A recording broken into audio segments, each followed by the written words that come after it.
V-Force marks the second season of the original Beyblade trilogy. Unlike the original, which was adapted by Studio Madhouse, V-Force was produced by Nihon Animedia, whom opted to animate the show to more closely resemble the artwork of the manga. Released domestically in 2002, this season focuses heavily on the Blade Breakers Bit Beasts. V-Force provides us an origin story of these fascinating creatures, as well as introduces us to a new ally in Hillary and new villains such as the Saint Shields and Team Psychic. In this video, I will provide you an in-depth breakdown of this season and share my overall thoughts towards the end. If you enjoy this sort of content, please do consider liking the video and subscribing to the channel. Without further ado, let's get straight into the story. Realizing he's late for school, Tyson rushes out to make it in time for class. Kenny, punctual as always, is already in class and finds himself surrounded by his classmates, whom happen to be fans of the Blade Breakers. Kenny recounts the trials and tribulations which they overcame in the previous season. After winning the Russia World Tournament, the Blade Breakers, whom are now considered the best, were catapulted to stardom. After winning the World Championship, the boys all parted ways. Max, along with his father Taro, moved to the US in order to work with and be closer to his mother Judy. Ray decided to go back to his village in China in order to teach and mentor the kids. Kai's whereabouts are unknown. As soon as the tournament ended, he went off the grid.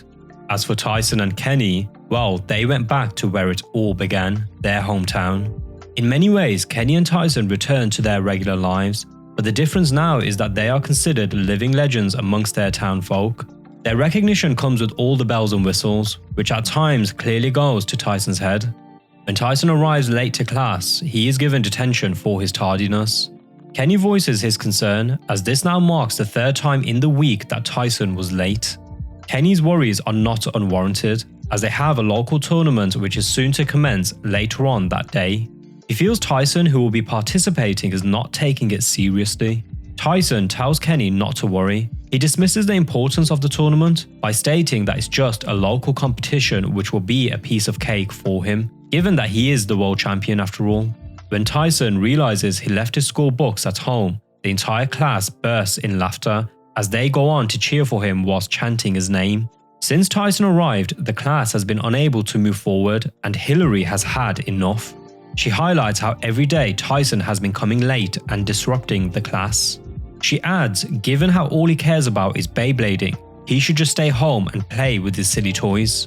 As the class rep, she offers a suggestion.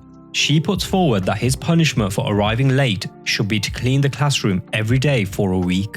The rest of the class find the idea of Tyson cleaning up hilarious, so they all agree with her. A peculiar man in a suit appears at the Granger residence with a camcorder in hand. He's clearly searching for something. After sneaking in, he fails to find what it is he is looking for. With class adjourned, Tyson and Kenny attempt to make a swift getaway. They fail to realize that there ain't no way in hell Hillary is about to let Tyson worm his way out of his cleaning duties. Tyson pleads with her to let him go. She does contemplate letting him off just this once in exchange for him owing her. Kenny, worried that he'll be dragged into this deal, decides to make a run for it. Hillary decides it would be better for Tyson to carry out his duties, so hands him a mop to get started.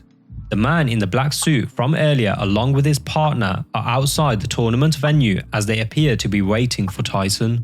Kenny, having made his way to the venue, is beaming with excitement as the tournament is due to begin soon.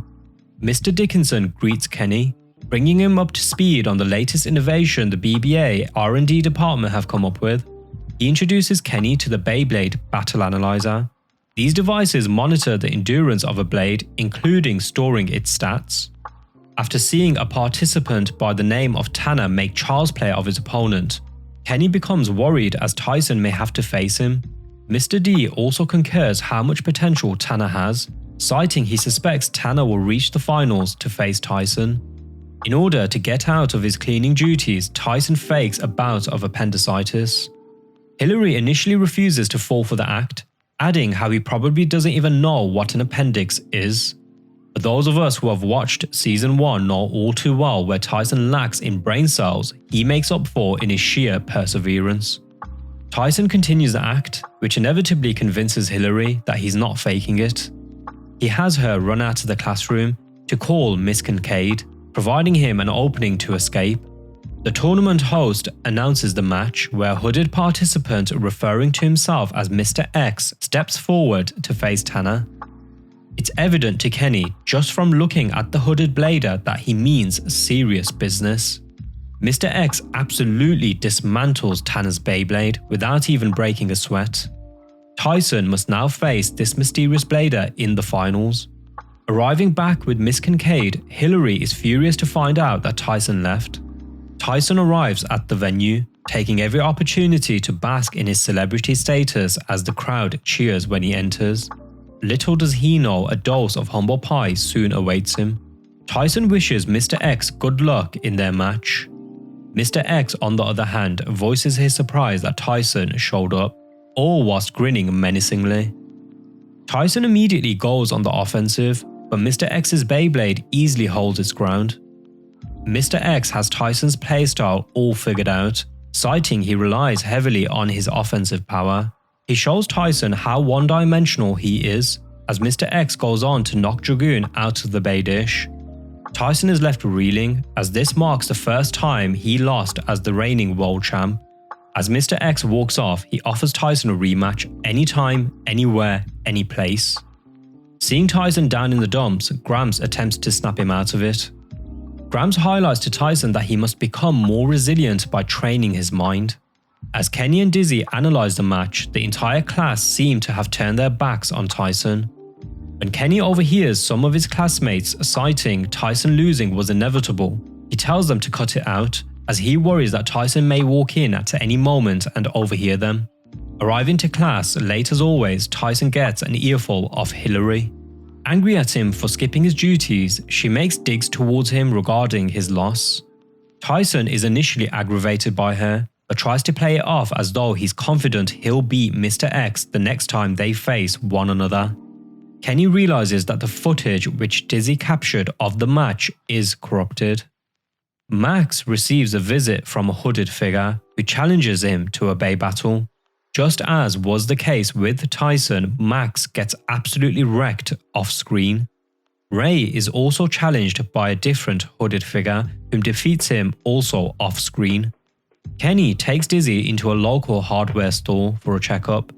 Fortunately, no issues are found in Dizzy's hardware, which begs the question, why can't she access the footage of Tyson's match with Mr. X? Kenny spots Mr. X and so attempts to follow him. His path is blocked by the two men in the black suits. Max emails Kenny the footage from his match. Kenny and Tyson review the video. They spot how right before Max's opponent finishes him off, their Beyblade begins to glow, just as Mr. X's did. Kenny begins his research into the hooded figures. Tyson cites his concerns as it appears to be that the Blade Breakers are being targeted. Tyson falls asleep in class. He dreams of he and Max's defeat at the hands of these mysterious bladers. He yells out in terror, which leads to Hillary berating him for falling asleep in class. After class is adjourned, Hillary chases after Miss Kincaid, demanding her to transfer Tyson to a different class. We get to see Kenny's mama for the first time as she delivers some food off at the school. She informs Kenny that a letter from Ray is waiting for him at home. Just as he and Tyson are about to leave, Hillary and her goons prevent Tyson from leaving, forcing him to carry out his cleaning duties. Kenny manages to make his way home. Via Ray's letter, he finds out that Ray lost in the same way as the other two did. Ray, however, highlights in the letter how he sensed a mysterious force just as Drigger was knocked out of the Bay dish. Tyson attempts to escape Hillary and her squad. He fails to lose Hillary, but is stopped in his tracks by none other than Mr. X. Using the footage Max and Ray sent over, Kenny has Dizzy run a waveform analysis along with a speed ratio comparison of their opponent's Beyblades. Kenny manages to figure out their secret, realizing that they are in fact using invisible bit beasts, which are activated the moment their Beyblades begin to glow. Mr. X reveals to Tyson his real name, which is Ozuma. Kenny rushes out to make his way to Tyson in order to tell him the truth about the invisible bit beasts. He bumps into Hillary's goons, in which one of them informs him of Tyson's location. Tyson and Ozuma are about to commence their match with a small crowd of local town kids as well as Hillary watching on. Kenny makes it just in the nick of time. He takes Tyson aside to inform him of what he's up against. Tyson wants to conceal the fact that he knows Ozuma's secret. He believes this will give him the upper hand during their bout. The two launch their Beyblades, whilst Kenny has Dizzy analyze the battle. Tyson kicks things off with a series of frontal attacks. He manages to push Ozuma's blade up against the corner of the Bey dish. Ozuma is unfazed by this. He unleashes his invisible bit beast as his Beyblade begins to glow. Ozuma is able to easily push back Tyson's blade. The two men in the suits record the match. As the two Beyblades clash, they begin to generate gusts of wind, leaving Hillary in awe as she is unable to take her eyes off the match. Kenny informs Tyson that Ozuma has released his bit beast. Tyson orders Dragoon to launch its storm attack. In a shocking turn of events, Dragoon refuses to reveal itself, which leads Tyson to lose the match. Something is clearly amiss here, as this marks the first time Dragoon has refused to fight. Tyson drops to his knees, having now lost 2 matches back to back. Hillary, who fainted earlier, regains consciousness and is carried home by her friends. As she leaves, she looks back saddened to see how broken Tyson is from his loss. The following morning, Tyson arrives to class and is shocked to find that Hillary is not present. He's berated by his fellow classmates, whom cite that she must have fallen ill as she was out in the rain watching his match. Hillary finally arrives to class, citing the reason she was late was because she had to visit the doctors due to the cold she had caught from the rain. The two men in the suit head back to their base. They show their boss Dr. B footage from Tyson's battle.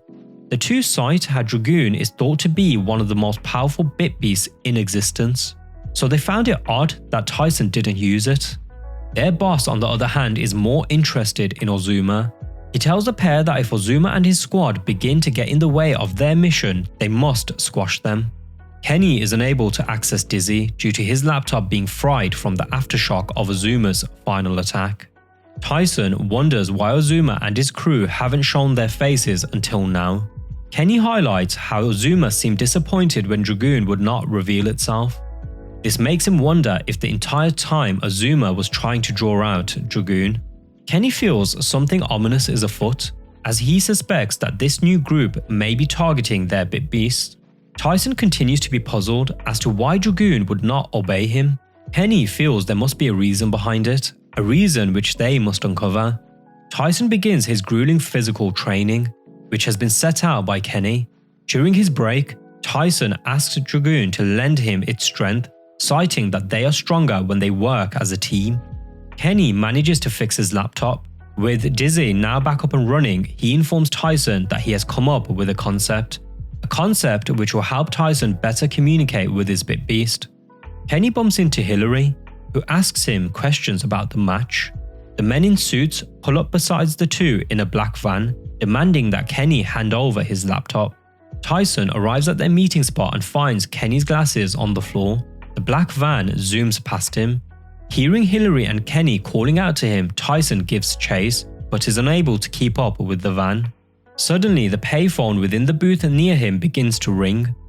He answers the call and is told that if he wants his friends to be released, he must follow the orders he is given. Tyson is told to make his way towards the Star Stadium. As his scientists monitor Tyson's vitals, Dr. B laments how Dragoon will soon be his. Having reached the stadium, Tyson answers the call made to the nearby payphone. He is told to make his way to the downtown theater. What's made evident here is that the scientists are trying to test Tyson's physical limits. After being chased by a pack of dogs, Tyson manages to reach speeds which would even make the Flash envious. He manages to overtake a car in his attempts to escape the dogs. Dr. B highlights how Tyson is harnessing the power of his bit beast, which is enabling him to perform superhuman feats. Having made it to the next payphone, Tyson answers the call. He is told to board a boat waiting for him at the docks. Ozuma is seen watching from afar. The boat takes him to an old and seemingly abandoned ship. The ship initially appears to be vacant. Tyson eventually finds his way to Kenny and Hillary, whom are both trapped behind a reinforced glass prison. Via the speakers within the room, Dr. B speaks with Tyson, citing how attempting to break his friends out is futile. One of Dr. B's men advises that they wish to challenge Tyson. They promise to set his friends free should he win the match. Hillary begins to lose her bottle, having zero faith that Tyson will pull off the win. Tyson stoically reassures Hillary that he will free her. Seeing this new side of Tyson has her smitten, as she wonders if he likes her. Tyson's opponent is revealed to be a robot. Dr. B's men continue to monitor Tyson's vitals as he and the robot commence battle. The robot easily defeats Tyson, as Dizzy highlights how its CPU is far more advanced than that of her own. The second round commences.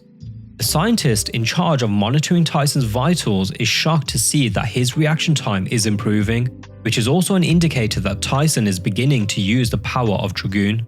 The robot is able to adjust its pace, going on to defeat Tyson for the second time. In order to pressure Tyson into summoning Dragoon, the walls begin to close in on Hillary and Kenny, threatening to crush them both. The third and final match commences. Tyson refuses to allow his friends to be crushed, as he goes on to successfully summon Dragoon for the first time since the Russia World Tournament. The emergence of Dragoon causes the scientists' machines monitoring Tyson's vitals to malfunction and explode. The robot attempts to capture Tyson's Bit Beast, but Dragoon's overwhelming power proves too much as it goes on to destroy the robot. Hillary and Kenny, whom are both now free, rush to Tyson's side as he faints from exhaustion. Dr. B laughs menacingly as he cites how he's now figured out the secret to Tyson's Bit Beast. Hillary and Kenny locate a boat which they use to escape the ship. Tyson regains consciousness and asks what happened. When he's informed that he won, he begins to celebrate. Ozuma is seen watching the three of them from a distance. Chief and Tyson catch up on the latest headlines, which confirm the ship they were on was destroyed in a fiery blaze. Hillary wonders as to why Tyson seems to be avoiding her. She asks him a bunch of questions around who those men were and asks if what's going on has anything to do with the stupid game he plays. Kenny is forced to break them apart when the two of them begin to bicker. Kenny is starting to become more and more convinced that Ozuma and the men in the suits share a common goal, which is to draw out Tyson's Bit Beast. Hillary is completely out the loop as she continues to ask them what a Bit Beast is. Kenny is concerned how the rest of the Blade Breakers have gone silent since they last spoke, making him wonder if Ozuma is after the others too. 5 episodes in and we finally get to see Kai, who is being chauffeured by his butler.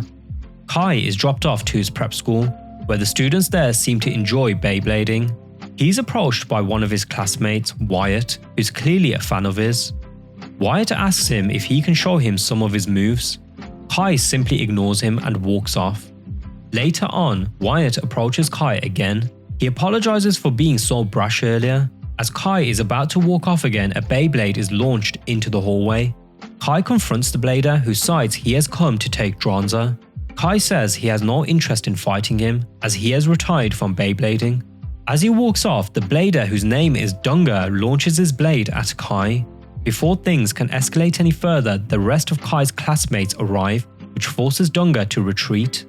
Wyatt asks around if anyone knows why Kai has retired. One of his classmates believes that Kai must have quit due to not having any more worthy opponents to challenge him. Wyatt cannot stop thinking about Kai. He ponders about how awesome it would be if he one day could battle him. Spotting Kai walking into his dorm, Wyatt decides to follow him. Wyatt is in awe when he sees Dranza behind the display cabinet. He asks Kai if he would like to face Tyson again. Kai concurs he would, as that would be a worthy battle for him, but he suspects that battle is not on the cards. Wyatt and Kai are forced to flee when Dunga returns and launches his blade into the room. The following morning, Kai is approached by one of his classmates. They ask if he's seen Wyatt. They inform Kai that Wyatt read a note left for him under the bridge. The note wrote a location which Kai is asked to make his way to. Kai makes his way to the bridge and reads the note which was left behind by Wyatt. At the meeting spot, Dunga is surprised to see Wyatt with Kai's launcher and Dranza in hand. Shortly after, Kai arrives too. He demands for Wyatt to return Dranza to him. Wyatt refuses, as he wants to prove himself to Kai. Wyatt launches Dronza into the Bay dish. Dunga simply toys with him, and Dronza refuses to obey Wyatt's commands. Dunga releases his invisible Bit Beast, launching Dronza out of the Bay dish, which also sends Wyatt soaring over the fence. Kai saves Wyatt. Furious at Dunga for what he has done, Kai steps up ready to teach him a lesson. Their battle commences and the match is somewhat even, until Dunga's blade creates a gust of wind which begins to draw Dronza in. Kai is forced to unleash Dronza. Dunga also unleashes his invisible Bit Beast. The two Beyblades clash, ending the match in a draw. Dunga declares the match a tie, then proceeds to leave. Kai begins to laugh. Enthralled by the battle, he informs Wyatt that it's time for Dronza to come out of retirement. The scientists at the secret organization are working on a prototype Beyblade designed to defeat the top bladers in the world. The benefactor and leader of this organization is a billionaire by the name of Gideon. The men in the suits are shown a group of kids whom have been admitted to a top secret program designed to make them the best bladers in the world. Their operation is quite reminiscent of Boris's setup at his old headquarters in Russia, which we saw in Season 1. But these kids all mean business, especially one particular delinquent who displays an aptitude for destroying things. The boy, whose name is Snaky, is given the prototype Beyblade and told his target is Tyson. Tyson still cannot get over his loss at the hands of Azuma. He continues to nap in class and dream about it. He, Kenny and Hillary continue to speculate as to what this secret organization is after.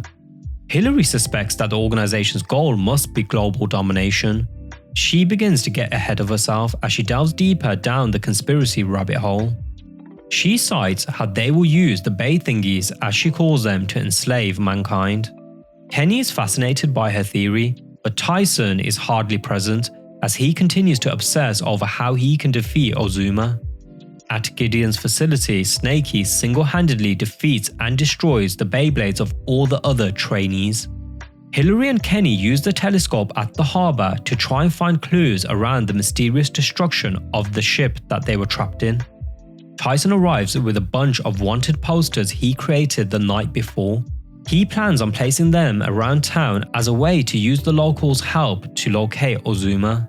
Hillary wants them to focus on uncovering the organization behind her and Kenny's kidnapping. Tyson, on the other hand, wants them to prioritize finding his opponent.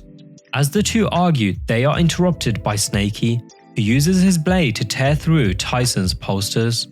Snaky has Tyson follow him to an outdoor bay dish. Dizzy feels that they need to be wary of this anonymous blader as it's apparent he is on a mission. The two begin to battle. Snaky's prototype blade is easily able to keep up with Dragoon, going on to almost knock Tyson's blade out the dish. Tyson struggles to keep up with the agility of his opponent's Beyblade.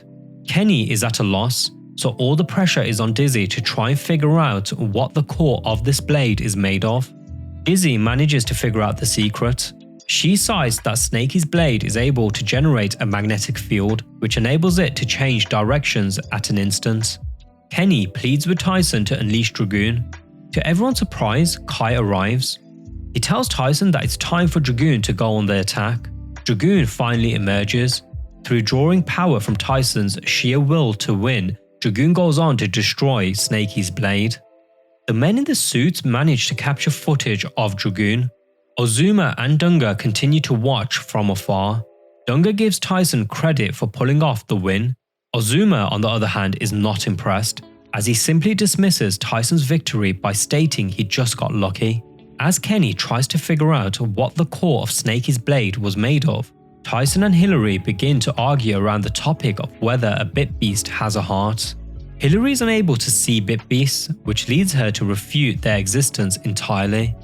Kenny figures out that the core of Snaky's blade uses the same compound which was used to create the robot Tyson faced on the ship. Hillary deduces that Tyson's recent opponent must have been part of the same organization.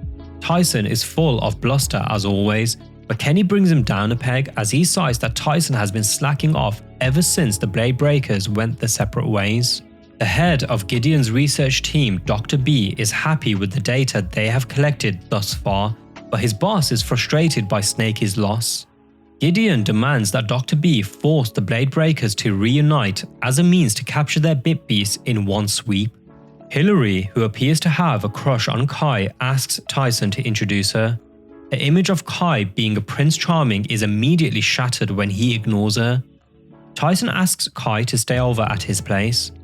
Kai is left with no choice as Tyson will not take no for an answer. Tyson attempts to catch up with Kai, but he has little to say. Due to how cold Kai was towards her, Hillary drags Kenny to Tyson's place at the crack of dawn. She's suspicious of Kai, believing he to be a part of the organization whom are after them. Gramps informs the kids that Kai left at the crack of dawn as he said he had something he needed to do on the beach shore. The kids catch up to him and he informs them of his encounter with Dunga. Kenny deduces that Dunga must be working together with Ozuma and the other two Bladers whom defeated Ray and Max. Tyson feels the only way to beat those invisible bit beasts is to become a team once again. Kai is against the idea, which makes sense because if you recall in the previous season, he never actually wanted to be a part of the Blade Breakers in the first place. Kenny emails Max's mom Judy to seek her expertise in finding out what the core material of Snakey's blade was made of. Hillary cites how Mr. Dickinson may be able to help them. Kenny concurs it would be a great idea to seek guidance from Mr. D. Dr. B meets with the BBA president. He introduces himself as the manager of Team Psychic. He wishes for his team to face off against the Blade Breakers. Dr. B cites rather than wasting time competing in a tournament, he would like to provide a venue for his team to take them on. He tries to entice Mr. Dickinson to bring the Blade Breakers together, but the BBA president cites Team Psychic must first earn their spot to take on the world champions. As a means to force Mr. Dickinson's hand, Dr. B makes a deal to have one of his Bladers, Daryl, face a BBA trainee. If Daryl wins, Team Psychic will be allowed to face off against the Blade Breakers with the terms he set out. Tyson and the others arrive at the BBA facility. They are shocked to see Daryl's blade produce the same magnetic force field as Snakey's blade did. Daryl easily beats the BBA trainee. Mr. D stops Tyson from launching Dragoon. He informs of the deal he and Dr. B agree to. Tyson cites the Blade Breakers cannot come together right now as Kai isn't interested, but just as he says that, Kai arrives confirming he's ready to rejoin them.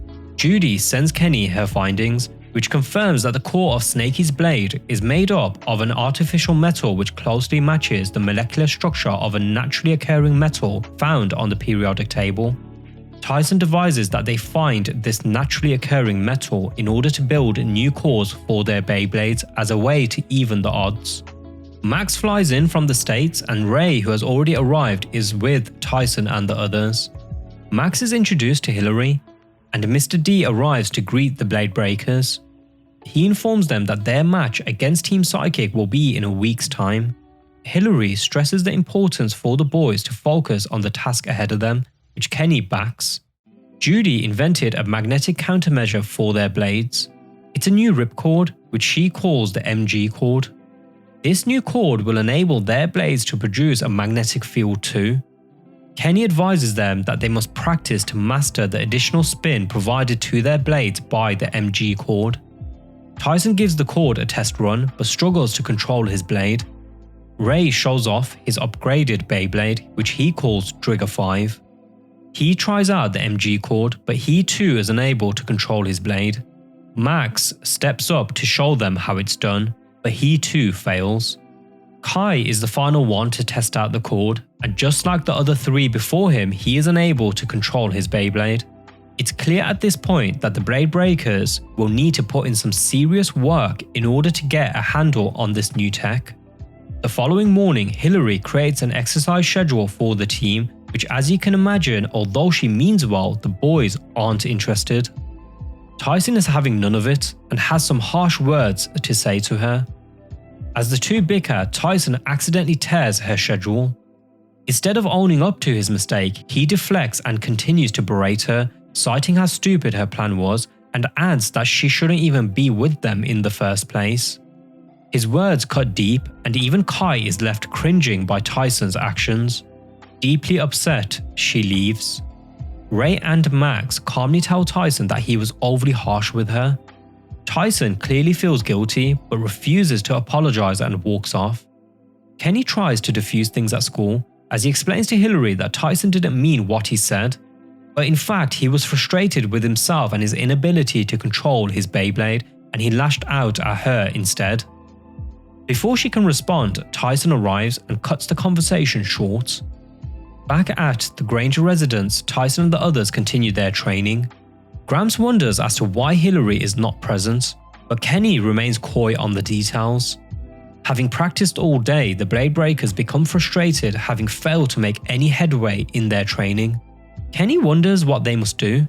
The wind carries a piece of Hillary's torn schedule, giving Kai the realization that they need to go back to basics.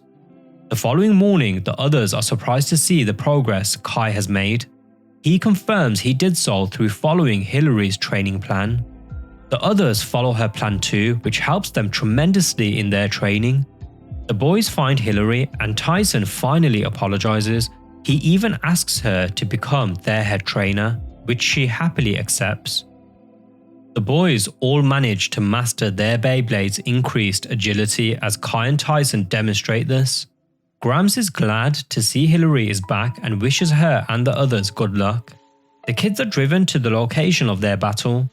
Unknown to them, the chauffeur, who appears to be Dr. B, releases a gas within the chamber which puts them all to sleep. Upon waking up, the kids all find themselves imprisoned in a dusty room. They also find attached to their arm a device which they are unable to remove. Dr. B speaks with them, informing them that they will remain imprisoned until their match. The door is not locked, so the kids are able to simply run out. But they soon find out in fact there is nowhere to go as they run into a dead end. Dr. B informs them that they will be facing Team Psychic in one-on-one battles. Mr. Dickinson is informed that Dr. B never booked the accommodation for the kids as agreed. Ozuma and Dunga, who are tracking Mr. D, also wonder where the boys are. Dr. B informs Tyson and the others that the building which they are currently being held in will self-destruct in T-3 minutes. His men begin to detonate explosives placed in the surrounding area. The kids all attempt to escape but are blocked by a welded shut steel door. A trapdoor opens beneath Tyson, dropping him into an old mine shaft. The kids follow the underground tracks, using a dolly to make their way out of the building. Gideon is becoming impatient. He asks for an ETA on when the first battle will commence.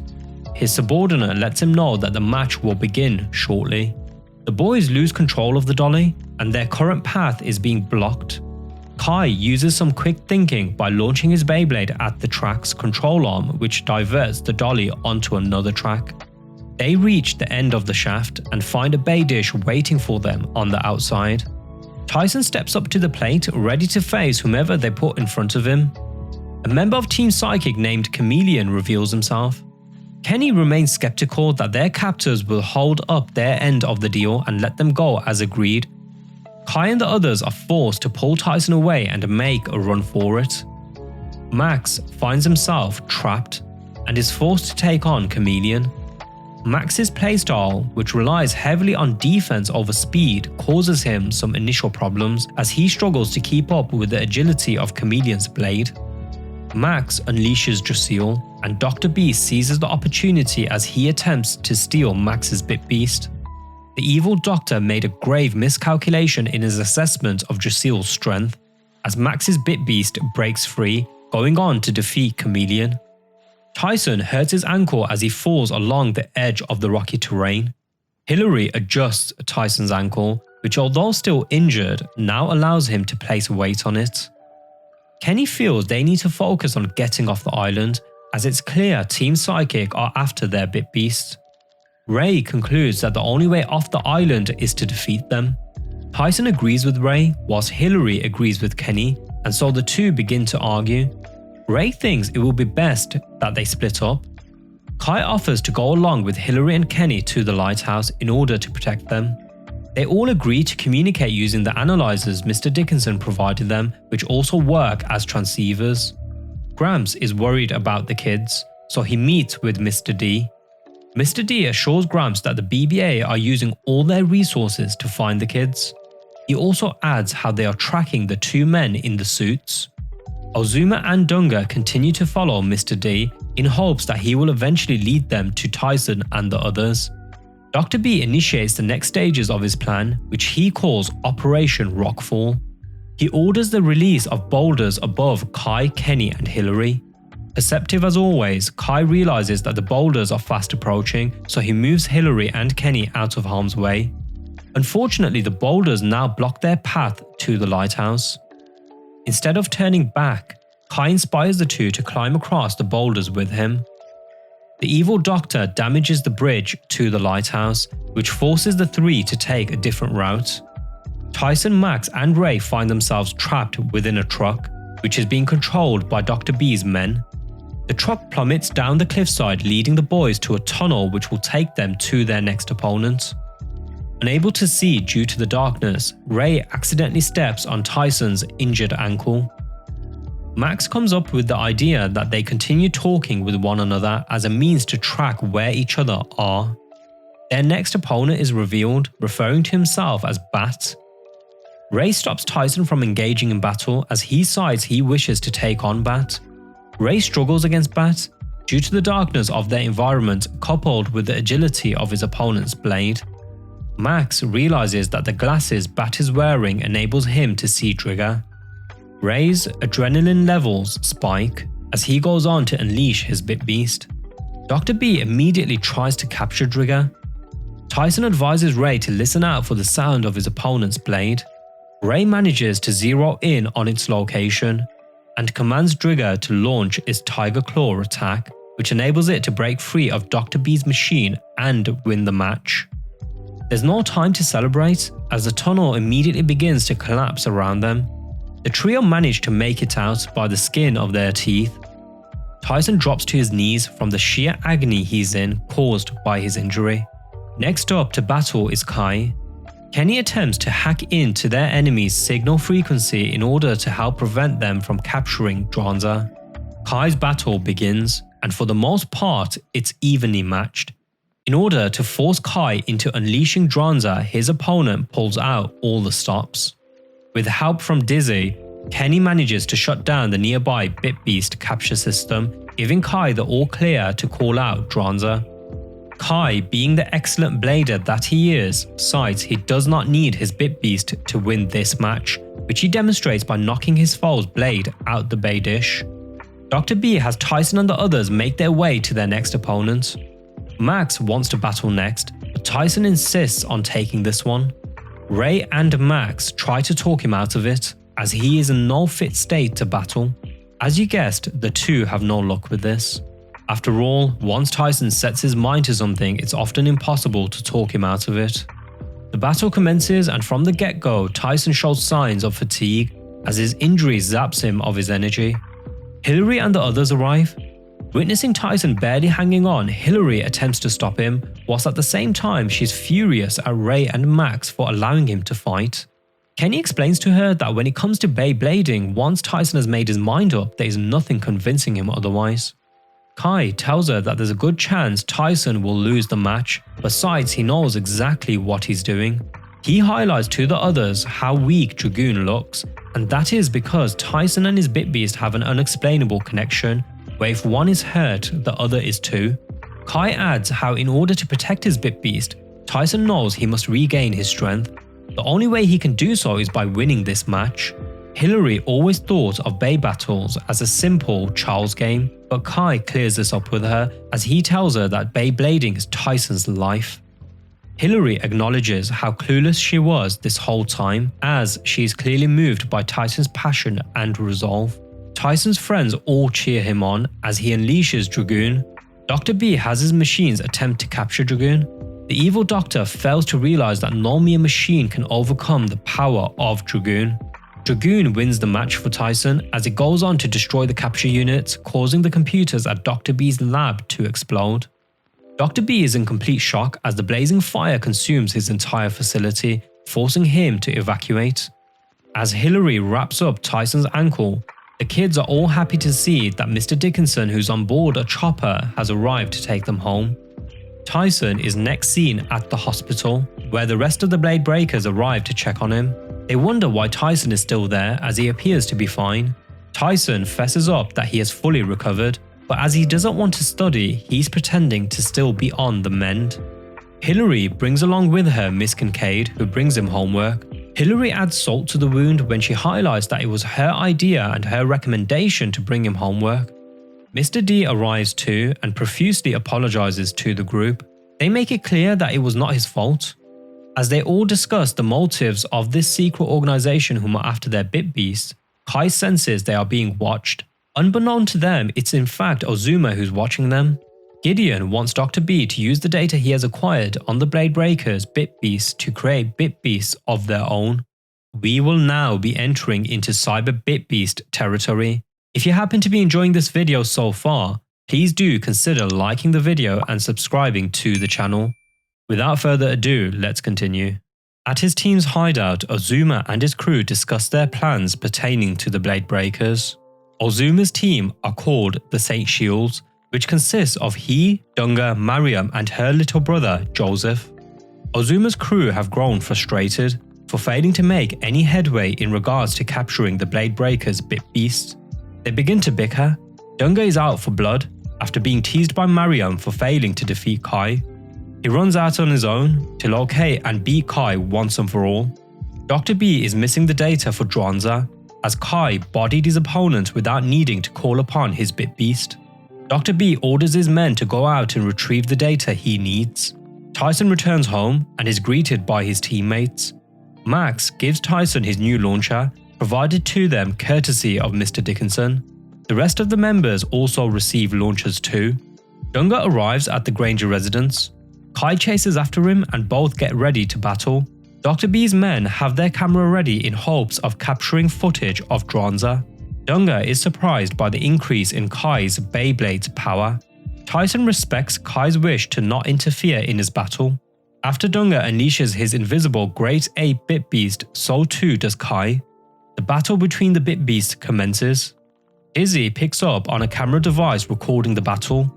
Ozuma promptly launches his blade at the camera, causing it to explode. The aftershock from the explosion disrupts the battle, leading to the match ending in a draw. Dunga promptly leaves and is berated by Ozuma for the trouble he has caused. Unbeknown to Dr. B's men, Joseph has hitched a ride with them. Dr. B now has the data he needs on Dronza, so the project to create the 4 cyber bit beasts can finally begin. Having returned to their hideout, Dunga is furious at Ozuma for disrupting his match. Ozuma calms him down by informing him that his match was being recorded by the group of scientists that are after the Blade Breakers bit beasts. Joseph infiltrates Gideon's research facility. He uses the vents to navigate the building. He witnesses Gideon and Dr. B testing out their new prototype Beyblades designed to house the Cyber Bit Beast.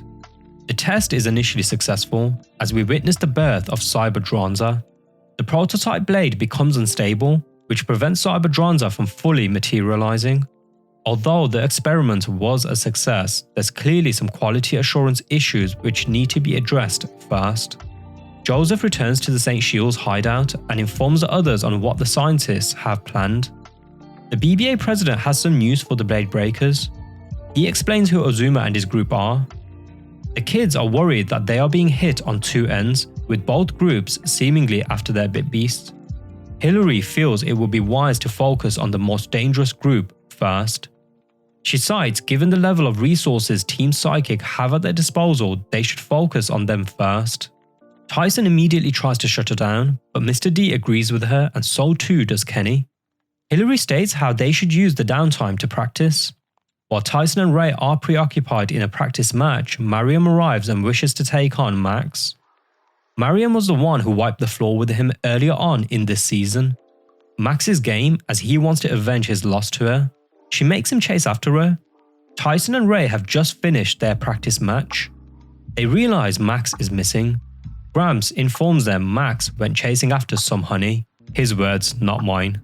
Mariam lures Max into the woods where the rest of the St. Shields watch on above the treetops.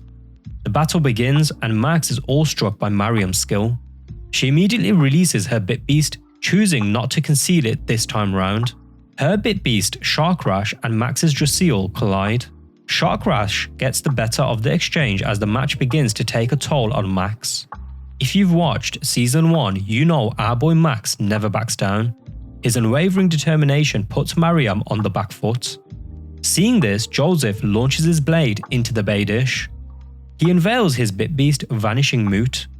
Dracil begins to be overwhelmed by the two Bit Beasts. Ozuma appears to want Max to overcome his teammates, citing how Max needs to show him the ability to overcome what lies ahead of him, and that is by mastering his Bit Beast.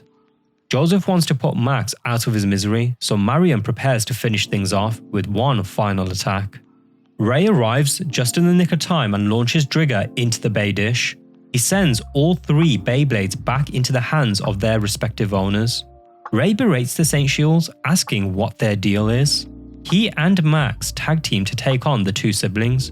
All four of them immediately release their Bit Beasts. Mariam and Joseph focus their attacks on Max, but Ray is having none of it. The two then divert their attention to Drigger, and via working together they cause Drigger to accidentally hit Dracil. The siblings combine their Bit Beast's power into a single attack, knocking Dracil and Drigger out of the bay dish. As the Saint Shields proceed to leave, they are stopped by Tyson, who's furious at them for messing with his friends. Tyson finally gets an opportunity to avenge his two losses as he prepares to face off against Ozuma. The match begins, and Ozuma has Tyson by the ropes as he calls out his Bit Beast, Flash Leopard. In response, Tyson unleashes Dragoon. Flash Leopard has Dragoon in a bind, but Tyson's fighting spirit provides Dragoon the strength it needs to overpower and defeat it. Tyson is ecstatic, having finally won against Ozuma.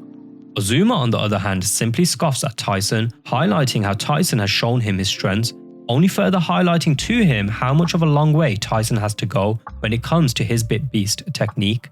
The Saint Shields proceed to leave. Back at the research facility, Dr. B's team seem to have figured out the kinks, as they have managed to successfully create a Beyblade which is able to house the newly created Cyber Dragoon. Dr. B gives Cyber Dragoon to Jerry, a member of Team Psychic. He also gives Jerry a new cyber launcher, which contains all the information of the top Beybladers in the world. Gideon wants Jerry to put Cyber Dragoon to the test, by having him join a local tournament which is soon to commence. In order to work on their endurance, Hillary has the boys run up a long flight of stairs. She realizes that something is bothering Tyson. He confides in her, citing what Ozuma said to him after their match is bothering him, making him wonder how he can make his Bit Beast stronger. Max starts to wonder if the Saint Shields are genuinely trying to help them, but Kai still has his reservations and feels they cannot be trusted. Kenny, Tyson and Hillary visit Mr. Dickinson to see if he has any more information on the Saint Shields. They cite their confusion to him, as it appears on one end the Saint Shields are their enemy, whilst at times it's as though they are trying to help them. What's even more odd is that the Saint Shields don't seem at all bothered when they lose to them. Mr. D unfortunately has no further information to offer them. He invites them to come watch a small local tournament which he will be attending. This is the same tournament Jerry will participate in. Jerry's first match begins. He unleashes Cyber Dragoon, which shocks Tyson and the others. Dizzy cites how Cyber Dragoon is the most powerful Bit Beast she has ever seen. Hell, even Kai is impressed. Cyber Dragoon is clearly too powerful for Jerry to control, as the radiation it emits forces everyone to evacuate. This leaves Dr. B with no choice but to force the Cyber Bit Beast to return to its blade. His men arrive to take Jerry and Cyber Dragoon back to HQ. Tyson as well as Ozuma observe the ensuing chaos. Returning to the Saint Shields hideout, Ozuma discusses the issue around the Cyber Bit Beasts. Ozuma begins to worry that these synthetic Bit Beasts may actually defeat the Blade Breakers. As Dr. B tries to figure out why Cyber Dragoon went on a rampage, his researcher finds a strange data strand, which could be the cause of what made them lose control of it. Dizzy informs the others that the Cyber Bit Beast is a copy of Dragoon, being slightly more powerful than the original. Hillary, who's still unable to see Bit Beast, asks Max to describe what it looks like. Kenny gets the boys straight into training, having concocted a training regimen for them. The Saint Shields, whom are watching them all train, decide to leave them be. Kenny's training plan is brutal, as he runs the boys into the ground. Max and Ray have their Bit Beasts face off. Hillary becomes more and more frustrated with her inability to see them. Her conspiratorial thoughts kick in once again, where this time she suspects that they are intentionally hiding their bit beasts from her. He takes the opportunity to troll her by having her chant "Bit Beast oh Bit Beast" 100 times, all whilst doing knee bends. Tyson and Kai face off in order to offer her a chance to catch a glimpse of their bit beast. Even after calling out Dragoon and Dranza, Hillary is still unable to see them. Her yelling distracts the two, which causes their bit beast to return to their blades. Annoyed by Hillary for distracting them, they have her sit in a circle at a distance whilst they continue to practice. Upset that she's unable to see bit beasts, Hillary goes home. Dr. B has two robots launch Cyber Dragoon and Dranza. He becomes increasingly frustrated as the two bit beasts refuse to obey his commands. The following morning, Hillary decides to train with the boys, believing it will help her see the bit beasts. The Saint Shields appear and begin talking their usual schmack. In order to avenge his loss, Ray demands to take on Joseph. Both Bladers unleash their bit beasts. Even though exhausted, Ray is able to push back Joseph's blade. The Saint Shields acknowledge that the Blade Breaker's training appears to be paying off. As Hillary continues to root for Drigger, she finally catches a glimpse of a bit beast when she spots a vanishing Moot. She helps Ray locate it, which enables Drigger to finish it off. Ozuma appears to finally acknowledge their strength. He adds how now he understands why the four sacred bit beasts chose them. Dr. B has successfully managed to figure out a way to control the cyber bit beasts. Gideon is pleased with the progress. The next phase of the evil doctor's plan entails recruiting Bladers whom are compatible and able to control the cyber bit beasts. Tyson and Kai get in one more practice match, which gives Kai the opportunity to test out his new and improved Dranza Volcano, courtesy of Chief. Max is pissed at Kenny for making a sick new blade for Kai and not the rest of them. Kenny clarifies that providing Kai a new blade was top priority, and that was due to the damage Dranza sustained when Kai last faced off against Dunga. Wyatt arrives and introduces himself to the others. He asks Kai to help him complete his training.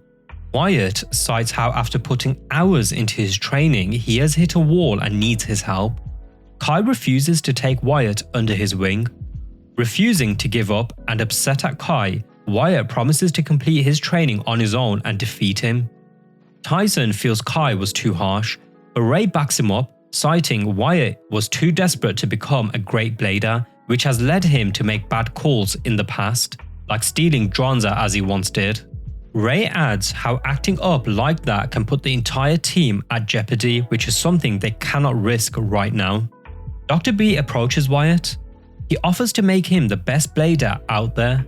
The naive young man jumps at the offer, and Dr. B goes on to show Wyatt the cyber bit beasts, citing how they are designed after the originals but are far, far more powerful. Dr. B gives him Cyber Dranza, citing he will be facing off against Kai. Before he can, he must first undergo a rigorous training program in order to control the power of his cyber bit beast. Ozuma informs the Blade Breakers that the scientists have recruited a new blader. He warns them not to fight this blader as he wields one of those cyber bit beasts. Ozuma also adds that the scientists seem to have worked out the kinks and now have full control over these synthetic creatures. The Blade Breakers are confused as to why Ozuma is helping them. He simply laughs and walks off. Wyatt approaches the boys and demands to battle Kai. The Saint Shields interject, and Dunga stands in the way, wishing to take Wyatt on. The battle between the two commences. Wyatt simply toys with Dunga, much to everybody's shock. He calls upon Cyber Dranza, which forces Dunga to reveal his bit beast Vortex Ape. Cyber Dranza releases shockwaves which zaps Vortex Ape of its power. Due to the rate of which his cyber bit beast is growing in power, Wyatt's body is unable to keep up. Wyatt, wanting to prove his strength to Kai, keeps pushing as his mind slowly becomes corrupted. He goes on to defeat Dunga, but he is left reeling in the aftermath from the battle. Kai runs to Wyatt's aid and is relieved to see that he is slowly coming back to his senses. The men in the suits retrieve Cyber Dranza and leave. Wyatt apologizes to Kai. Tyson and the others wonder as to what they can do now, as the already seemingly unstoppable cyber bit beast has only gone on to become more powerful. Furious at the scientists for using Wyatt, Kai promises to make them pay. Seeing how distraught Dunga is by his loss, Mariam tries to lift his spirits. Dr. B is concerned by the rate in which Cyberdronza is growing in power. He attempts to figure out a way to place a cap on its ability to grow. Dr. B speaks with his boss, highlighting how they must find a blader that not only is physically capable but mentally resilient too. Tyson struggles with the obstacle course Kenny set out for him. Everyone is on edge, as he gets a stern telling off from both Ray and Kenny. Kenny reminds him to focus, as his current ability is not enough to defeat the Cyberbit beasts. Frustrated with himself, Tyson deflects and lashes out at them. Hillary is able to defuse the situation as she tells them all to take a breather. Tyson cites his frustration, unhappy that he is being ordered around by everyone. He tells them that he needs some space to breathe. Tyson's behavior gets on everyone's nerves when he threatens to quit the team. Hearing this, Max and Ray decide to leave. Hillary refuses to let them part like this, so the following morning she gives everyone a much needed break by arranging a barbecue. Tyson is still in a foul mood and so remains distant. The only thing that Tyson listens to is his stomach, so he gives in and joins the others. They all manage to patch things up. He opens up to them as to what's actually bothering him. You see, he doesn't actually think he can defeat the Cyberbit beasts, but Hillary tells him to remain positive. Graham suddenly falls into the water and the current begins to drag him upstream. A group of 4 kids arrive and by working as a team they are able to save him. The Blade Breakers thank them for saving Gramps. Their new acquaintances inform them how they just returned from their travels across the globe. They cite the reason they have been traveling for the last 12 months was in order to hone their Beyblading skills and learn about other cultures. This group of kids consists of their leader Kane, Salima, Jim and Goki. They impress the Blade Breakers as they all appear wiser than their age. Salima cites how there is much more to life than just Beyblading, as there's a whole world out there to explore, which occasionally allows them to learn simple new tricks which they can employ in battle.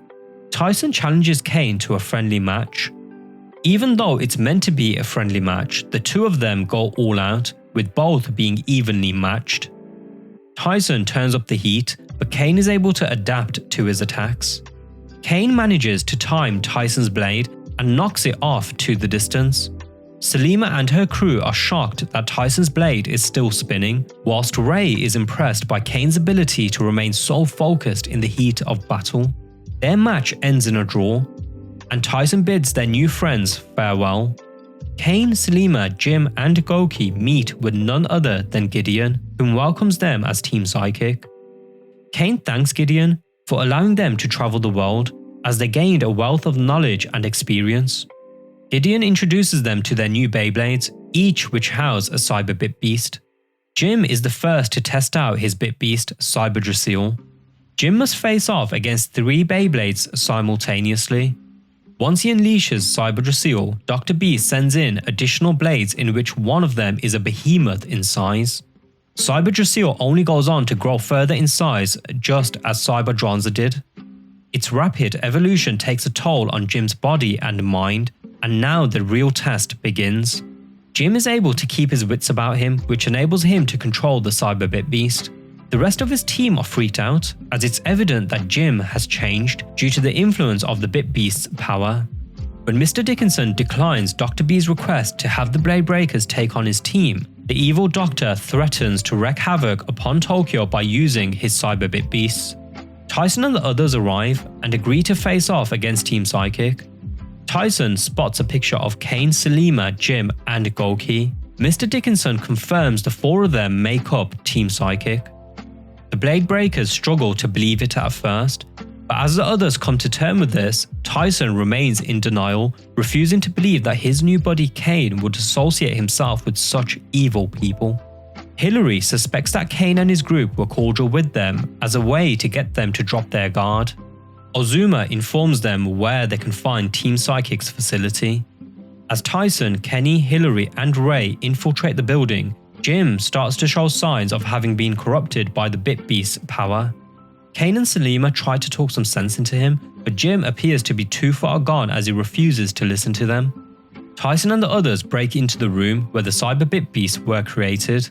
When a scientist walks in, the kids are forced to put on a lab coat and act as colleagues.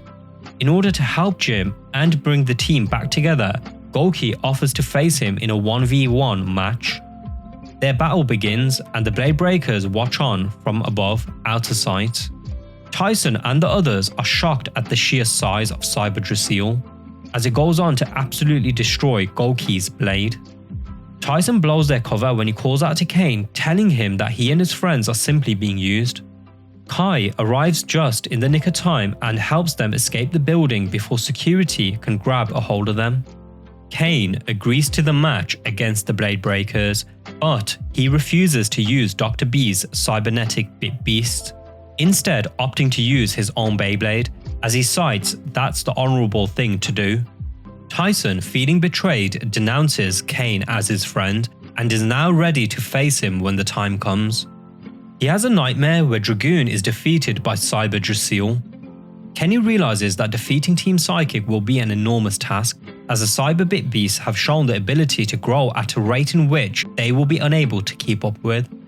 Ray cites that changing their strategy will play right into Team Psychic's hands. He and Max feel they need to focus on mastering their existing skill sets. Tyson is consumed by paranoia and begins to lose his bottle as he asks Kenny to make illegal modifications to his Beyblade. Ray is completely against the idea, citing it to be dishonorable. Tyson argues that Team Psychic are not playing by the rules, so why should they? Refusing to partake, Ray walks off. Having seen the power of Cyber Drasil, Gouki asks Dr. B for one of his own. He is given Cyber Dronza and goes on to face Jim once again in order to test out his new bit beast. Gideon pressures Dr. B to make haste on convincing Selima and Kane on board. Selima takes a stroll to clear her head. She's clearly conflicted by her sense of what's right and wrong. At the same time, she doesn't want her team to break up as a result of her and Kane not taking part in the plan. She bumps into Ray and the two have a heart-to-heart. Ray cites he understands the immense pressure that she and her team must be under. Selima pleads with Ray that he and his teammates forfeit the match. She cites that the Blade Breakers cannot win, as the scientists are forcing her team to use the Cyberbit beasts. She tells him how she doesn't agree with it, but has a feeling that she may not have a choice in the matter. Ray is moved by her honesty, a little too much if you ask me. Selima promises to show him a Cyberbit beast as proof. Once he verifies what she is saying is true, she makes him promise to convince the Blade Breakers to forfeit the match. As she returns to HQ, Kane asks where she was. She does not disclose to him that she bumped into Ray. The following day, Ray shocks the rest of his team when he asks that they forfeit the match. Kenny believes that postponing the match may work in their favour, as it will give him the much needed time to make improvements to Tyson's blade. Ray makes it clear that he's not asking them to postpone the match, but forfeit it entirely. Tyson refuses to back out the match. The Saint Shields, who are still tracking the Blade Breakers, are surprised to hear that they may be forfeiting the match. Selina is caught by Kane as she tries to steal one of the Cyberbit beasts. Kai arrives to Ray and Selima's meeting spot, making it clear to Ray that he knew he had been meeting her in secret. Ray confides in Kai, citing he's not comfortable with some of the choices the team is making, in particular regarding their preparation for the match. Kai reminds Ray of the negative effect these Cyberbit beasts have on the blader whom wield them. He reminds Ray of what happened to Wyatt, making him realize that the same will also happen to Selima. Ray tells Kai that he's not comfortable with the idea of them modifying their Beyblades. But Kai makes it clear to him that anything goes when it comes to his mission to exact his revenge upon the scientist for using Wyatt. When he adds that they must put a stop to the Cyberbit beast, Ray starts to reconsider his position. Kai, knowing how honorable Ray is, tells him that he's free to choose how he wishes to go about his preparation to face Team Psychic. Kane advises Selima that they should agree to Dr. B's plan. He cites how it's clear that the Cyberbit beasts have corrupted Jim and Gouki, so in order to bring the two around, they must appear to join forces with them. Kane believes that by mastering the Beyblades in which the Cyber Bit Beasts are housed within, it will enable them to control the Titans, which should allow them to negate their influence over them. He believes that this will show Jim and Goki how to overcome the influence that their Cyber Bit Beasts have over them. Selima apprehensively gets on board with the idea and returns the Cyber Bit Beast to Kane. When she doesn't show up to their meeting spot, Ray concludes that she has chosen to side with the scientists. He resolves to defeat Team Psychic in their upcoming match. Much to the elation of Tyson, Ray cites how he's now all on board. Tyson shows the others the modifications made to his Beyblade by Kenny and Dizzy. Max makes it clear that the modifications made to Tyson's Beyblade are by BBA standards totally illegal. Tyson gives his Beyblade a test run. Immediately his blade loses balance. Tyson begins to berate Kenny, but Hillary tells him off, and rightly so. He then lashes out at her, forcing Max and Ray to come to her defense. The two of them make clear that they have no interest to partake in the match if Tyson uses his modified Beyblade. Max and Ray remind him of how he overcame the odds when he faced off against Tala in Russia. Kai adds that these modifications will not help them, but believing in their strength and the power of their Bit Beast will, as that's what made them world champions in the first place. Ray lets Tyson know that he will back him all the way. Tyson's feelings of betrayal at the hands of Kane and his paranoia of losing Dragoon sends him over the edge. He refuses to listen to anyone, citing he has one goal and that is to win. Selena is sick of Dr. B controlling every aspect of their upcoming match with the Blade Breakers. She makes clear to him that they are skilled bladers in their own right. This is her own way of telling him to back off, which surprisingly he agrees to, as he believes in time she will see things his way, believing that his Cyber Bit Beast will eventually corrupt them, which will bend them to his will, just like Jim and Goki. Kane is given Cyber Dragoon, whilst Selena is given Cyber Trigger. The two face off against one another in a test match. The two plan to bay battle without using their Bit Beast, but due to how competitive the match is, they both get lost in the heat of battle, which leads them to inadvertently unleash their Bit Beast, thus corrupting them in the process. Gideon is revealed to have a boss, whom he informs that he has successfully found 4 worthy bladers to wield the power of the Cyber Bit Beasts. Tyson continues to redline himself as he fails over and over again in controlling his heavily modified blade. Kai tells Tyson to listen to Dizzy and change his Beyblade back to normal. Tyson again refuses to listen as he goes on to challenge Max to a match. Ozuma, Joseph and Mariam watch, and Dunga suggests that they intervene. He believes if Tyson continues on his current path, there is no way the Blade Breakers will win. Ozuma tells him not to worry as he has a plan. Hillary becomes frustrated with the boys' constant bickering. She tells Tyson he can go jump into the river for all she cares. Ozuma walks up to Tyson, telling him that his inability to control his emotions will guarantee that he loses his match. Ozuma offers to train him. As the two begin their match, Kai, Max and Ray arrive. Ray and Max launch their blades in order to help Tyson, but Dunga and Joseph stop them from interfering. Tyson calls upon Dragoon, but just like was the case in his second match versus Ozuma, his Bit Beast does not respond to him. Ozuma's Flash Leopard goes on to completely obliterate Tyson's Beyblade. Ozuma asks him if he's finally ready to listen to his friends, as Ray tells Tyson that Dragoon didn't show itself due to the modifications he made to his blade. Tyson finally apologizes to Ray and Max. He then asks Kenny to return Dragoon to the way it was. Glad to see that Tyson has finally come around, the Saint Shields leave. With his Beyblade now back to normal, Tyson lets it rip, successfully calling upon Dragoon, which lets out its trademark roar, signifying that the band is all back together and now ready to take on Team Psychic. Mr. D lets them know that they will have to take his chopper to the venue of their match, as his chauffeur injured his hand playing tennis. Mr. D decides to tag along with the kids to ensure Team Psychic do not attempt any dirty tricks. The Saint Shields decide to follow the Blade Breakers. Gideon excitedly announces to his boss, Dr. Zagot, that the matches are soon to commence. Zagot is unimpressed, citing his doubts at Gideon's ability to deliver on their goals. Whilst on the chopper, Hillary recounts how much of her life has changed since meeting Tyson, and she's clearly appreciative of how much excitement he has brought into her life. Max worries that their training may not be enough to defeat Team Psychic. Kai, on the other hand, has only one thing on his mind, and that's revenge for what they did to Wyatt. He carries with him the regret and guilt for not taking Wyatt under his wing, which is the reason why Wyatt inevitably got hurt. Ray continues to ponder on the conversation he had with Selima. He wonders as to the reason why she never came to meet him as agreed. Tyson promises to himself that he will defeat Kane. The kids arrive at the venue called the Battle Tower. Gideon finally introduces himself to them.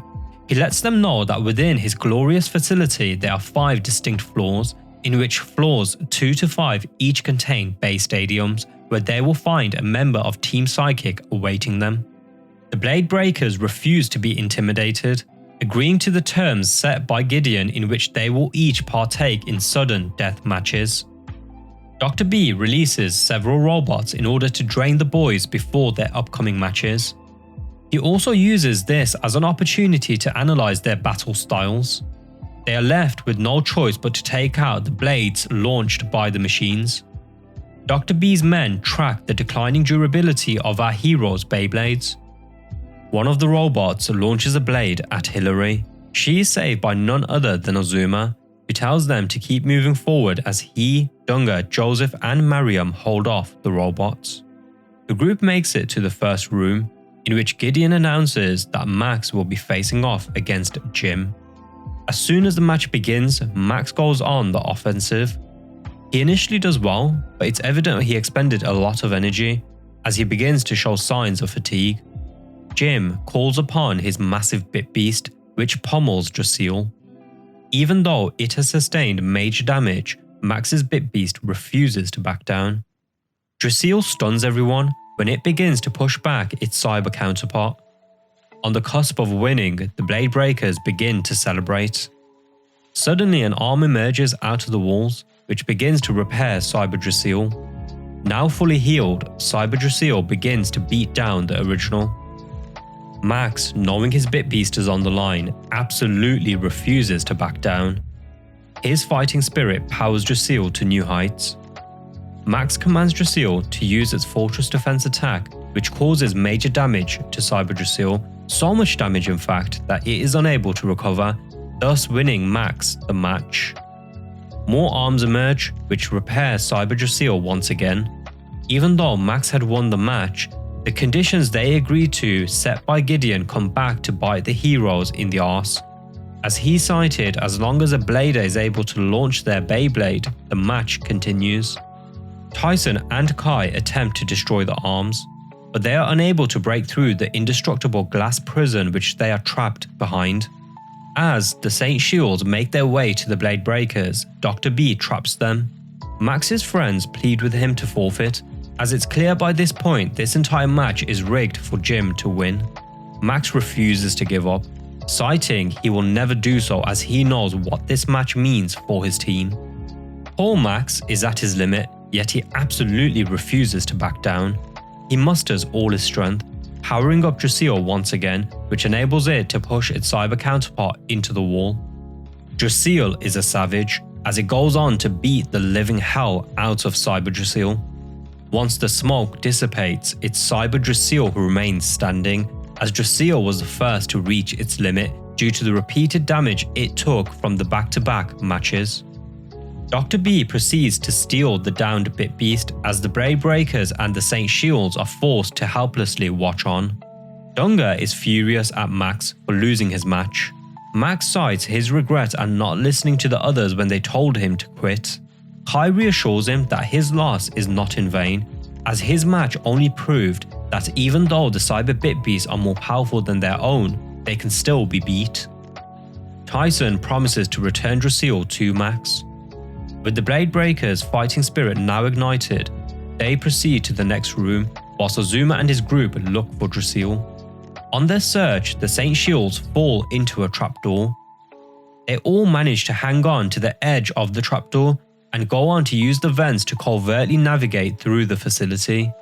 Having reached the next room, Ray is shocked to see Selima standing before him. You could say Ray is heartbroken to see how she too has been corrupted. He faces off against her, but it's clear he's holding back, allowing Selima to attack him at will. Recognizing this, she becomes frustrated and unleashes Cyber Trigger. Even with Tyson and the others pleading with Ray to unleash Trigger, he refuses to. It turns out he's too busy thinking over his heart-to-heart with her, making him even consider letting her win.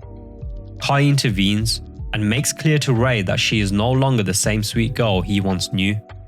Kai shows him Max's Beyblade, reminding him how she and her team stole Dracil. This reminder spurs Ray into action as he finally releases his Bit Beast. Both the triggers clash, with the battle ending in a tie. As they both ready up for round 2, the Saint Shields are confident that they are closing in on Dracil's location, as the floor they are currently on is booby-trapped to the brim. Ray returns to being a lover boy as he tries to bring Selima back to her senses, but this is to no avail. He realizes now that the only way to bring back the girl of his dreams is to defeat her Cyber Bit Beast, and so their second match begins. They both immediately unleash their Bit Beast, with Ray going all out this time round. One of the scientists comments on how Selima is beginning to reach her limit, so Dr. B has his men initiate a storm within the base stadium which stops both their Bit Beasts in their tracks. Dr. B is banking on his cyber creation's ability to adapt and overcome to the environmental change, which should turn the tide of the battle in Selima's favour.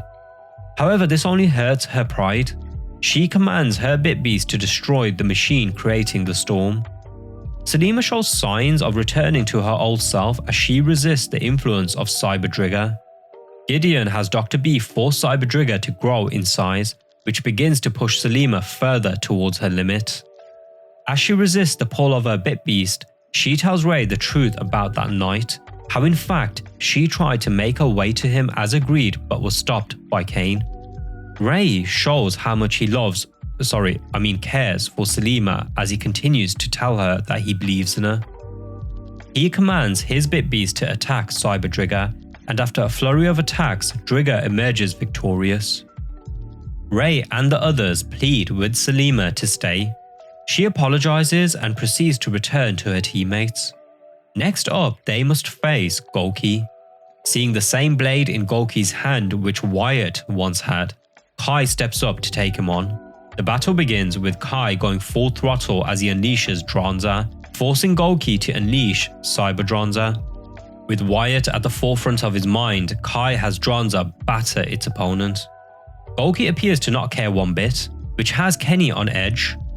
Suddenly, Cyber Dronza expands in size, now completely dwarfing the original. Gouki's behavior reminds Kai of how Wyatt became due to the influence of the Cyber Bit Beast. Kai's guilt over what happened to Wyatt begins to eat away at him. Gouki has his Bit Beast implore moves used by both the original Trigger and Dracil. Just as Dronza is knocked out the dish, so too is Cyber Dronza due to Gouki's Beyblade malfunctioning. Before the second match commences, Kai's friends ask what's up with him as it's not like him to be so unfocused during battle. Kai confides in them that Gouki's expression, which is similar to that of Wyatt, is throwing him off. Tyson correctly deduces that Kai is struggling to fight Gouki as he sees Wyatt every time he looks at him, and Wyatt is the one person that he cannot fight. Tyson reminds Kai that he's not fighting against Wyatt, but for him. Kai steps up, ready to commence battle once again. Gouki immediately implores the moves of both Dracil and Trigger, throwing Kai completely off his game. Tyson realizes that during these matches they are not only facing their opponents, but also facing themselves. Kai continues to be haunted by the mental image of Wyatt. Tyson calls out to Kai, bringing him back to his senses when he reminds him what it is he is fighting for. Kai goes on to unleash Dronza once again, but Cyber Dronza continues to grow in size as it completely overpowers the Great Phoenix. Enraged after Gouki insults Wyatt, Kai makes him pay as he has Dranza unleash its Flame Saber attack, which penetrates through the chest of the behemoth Cyber Bit Beast. Having destroyed Cyber Dranza, Kai is content, now having exacted his revenge upon the Bit Beast which left Wyatt in such critical condition. For his loss, Golki is imprisoned alongside Selima. The Blade Breakers must next face Team Psychics Ace, Kane. Dr. B pleads for Gideon to not give up on him, as Dragoon is the most important Bit Beast of them all. He cites by acquiring Dragoon, they will have the power to capture any Bit Beast they please. Gideon initiates the final battle, which will be between Tyson and Kane. Dr. B has his men turn on the power grid, which will provide an infinite power source for Kane's Cyber Dragoon. Kane's Beyblade is much longer than that of your average blade. This enables it to make great leaps, which allows it to connect with the lasers above the stadium, which charges it up as it goes on to pummel Dragoon. The Saint Shields manage to escape their prison and decide to split up in order to cover more ground. Kane is simply toying with Tyson at this point, and it seems the world champ has no answers for him. With his battle spirit ignited, Tyson has Dragoon go on the offensive. Kane is visibly shaken from the sheer tenacity of Tyson. Tyson reminds Kane of the beauty of Bay Battle, something which he has desecrated by using a fake Bit Beast. Tyson tries to talk sense into Kane, which appears to work as Kane begins to implore the same battle strategy he executed in their first match. As Kane refuses to unleash his Bit Beast, Dr. B has his men manually force Cyber Dragoon out. Kane does his best to block the Cyber Bit Beast from emerging, but the toll it takes on his body is too much, and so Cyber Dragoon is able to break free. Tyson must now face off against the most powerful Cyber Bit Beast of them all. The Cyber Bit Beast, which now appears to have become sentient, is acting via its own free will. It grows exponentially in size as it draws in energy from the lasers above. Dizzy worries that the electrical current around Cyber Dragoon's body will fry Dragoon if they make contact. Dragoon stares up at the massive Bit Beast, looking it dead in the eye as it catapults itself towards it. Just as Dizzy had thought, upon making contact, Dragoon is electrocuted. Even though it is in visible pain each time they make contact, Dragoon, knowing its pride is on the line, keeps pressing forward. Being attacked by both the energy waves as well as Cyber Dragoon, Dizzy worries that Dragoon will not be able to take much more. Kane informs Tyson that the Cyber Bit Beast is acting out on its own. Dr. B is shocked as Cyber Dragoon is acting outside the parameters of its programming as it continues to consume the energy of the entire facility. The evil doctor worries that soon Cyber Dragoon will have full control of the building. Kane does everything he can to bring the massive Bit Beast under his control. He, along with everyone else at the facility, including the scientists themselves, are forced to watch on helplessly as Cyber Dragoon continues to grow more and more in size. The Cyber Bit Beast places Kane under its control, whilst Azuma is shocked at the sheer size of it. Both the Dragoons clash, which releases energy ripples across the Bay Stadium. Tyson calls out to Kane, citing he refuses to battle a puppet. Kane resists the control he is under, citing to himself that he will not allow himself to be controlled by the Cyber Bit Beast any longer. The energy ripples from the battle make their way outside of the room, almost tearing Joseph and Mariam apart in the process. Gideon, seeing the damage the match is causing upon his facility, orders the doctor to bring things under control. Selima sees that Kane is reaching his limit and so rushes out to him. Kane continues to go back and forth from being lucid to back under Cyber Dragoon's control. As Dragoon is electrocuted to a crisp, Ray comments how Tyson and his Bit Beast's sheer will is what's keeping them in this match. His friends plead with him to forfeit the match before he and Dragoon are left irreparably damaged. Dragoon collapses onto the shoulder of its cyber counterpart. Seeing this, Tyson recalls Dragoon, telling it to return to its blade. Dragoon stares Tyson dead in the eye as it goes on to disobey his command. Dragoon lets out a roar, wrapping its tail around the Cyber Bit Beast as it continues to fight. Instead of the will of the blader being the one to push the Bit Beast to continue on, in this case, it is the will of Dragoon which spurs Tyson into action. Tyson stands by his Bit Beast, citing he will never leave Dragoon's side. Fighting as one, Tyson and Dragoon are able to keep the Cyber Bit Beast at bay.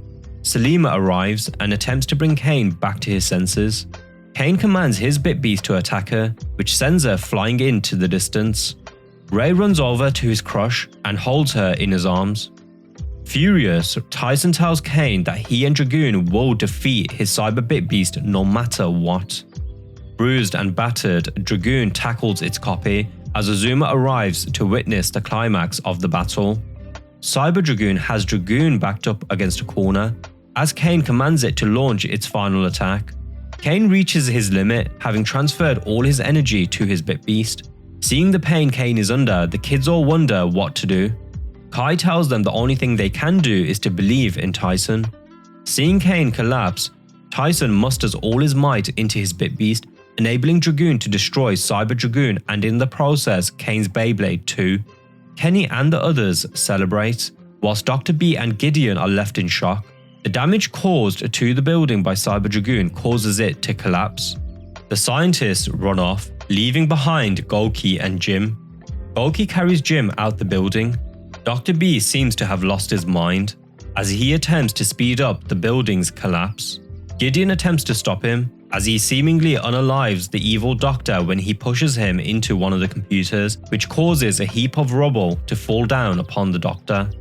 Max goes looking for Dracil along with Tyson. The Saint Shields help return Dracil to its blader. As Gideon attempts to escape, he worries what will become of him once his boss finds out his entire plan was a failure. Suddenly, a load of rubble falls down upon him, and it appears he has seemingly met the same fate as Dr. B. All but Tyson and Max make it out. Hillary screams out to Tyson, refusing to believe that he didn't make it. She's elated to see Tyson make it out along with Max and the Saint Shields. Tyson tells them how the Saint Shields helped get Dracil back. Max cites he owes them one. Azuma makes it clear he didn't help them out of the good of his heart, as he goes on to cite that he will capture their Bit Beasts. After the Saint Shields leave, Kane asks Tyson why he helped he and his friends. Tyson cites that he wants to face Kane again someday in a fair match. Selima also cites her regret around everything that happened. The two teams bury the hatchet and become friends once again. The members of Team Psychic decide to return home for some much needed TLC before they embark on their journey once again to become the best Beyblading team they can be. The Blade Breakers are given a well-deserved vacation as they fly off to New York, where Judy kindly offers to fix the boys' Beyblades. Max is excited to see his mom again after 6 months apart. Judy greets everyone at the airport, well aware of everything that has gone on, thanks to Kenny briefing her via email. Judy has something to show the kids, something which holds secret power. Scientists all over the world are interested in seeing it, and she suspects that the boys will be interested in it too.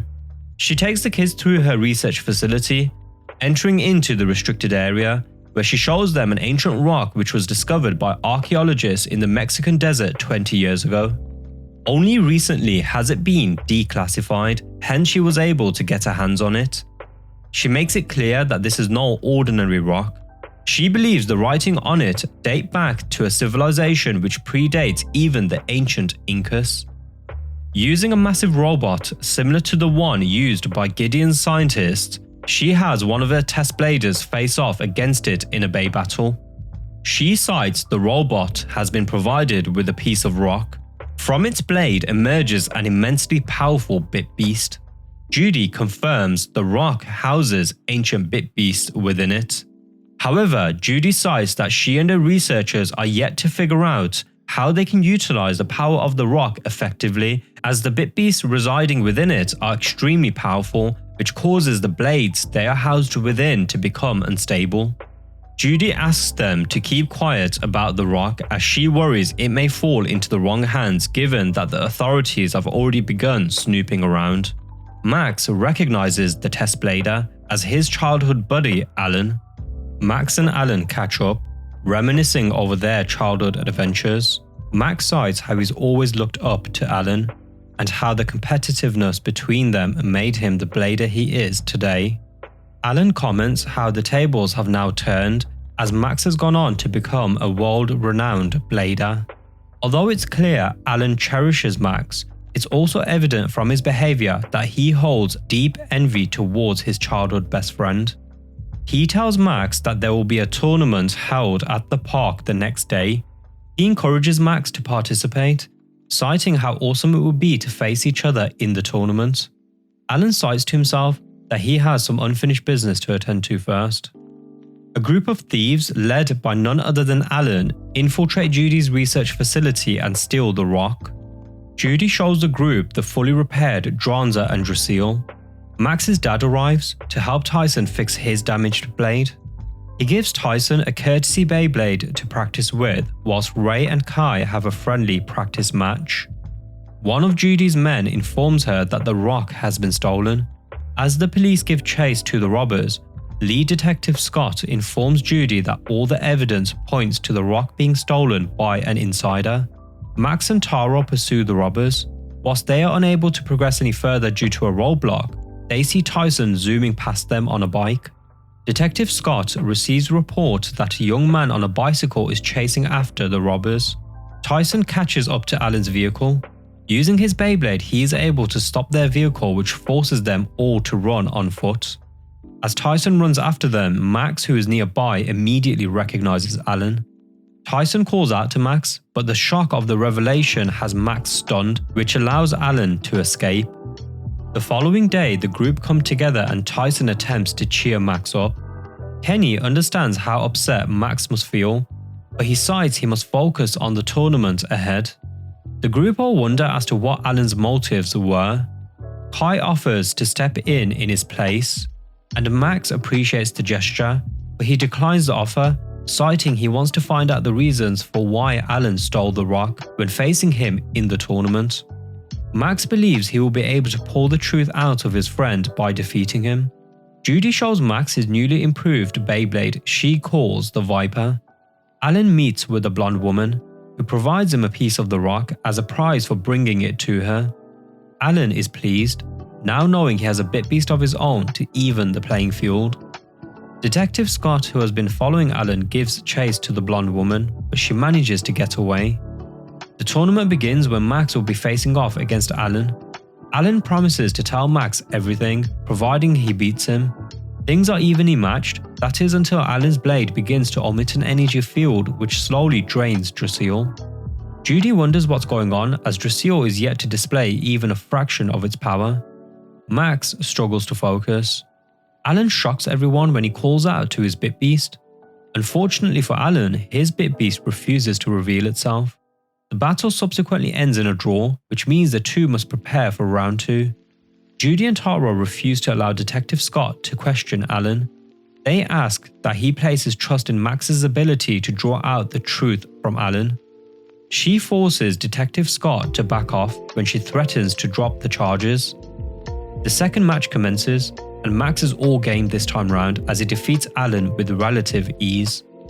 Alan confesses the truth, sharing how his desperation in being able to defeat Max led him to strike a deal with that woman whom promised to give him a Bit Beast of his own.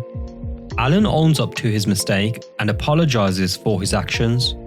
The two friends patch things up as the rest of the Blade Breakers arrive and go on to praise Alan for his Beyblading skills. He's then taken away by Detective Scott. The boys and Judy meet with Mr. Dickinson, who is well aware of the existence of the rock. He takes them to an old abandoned lab.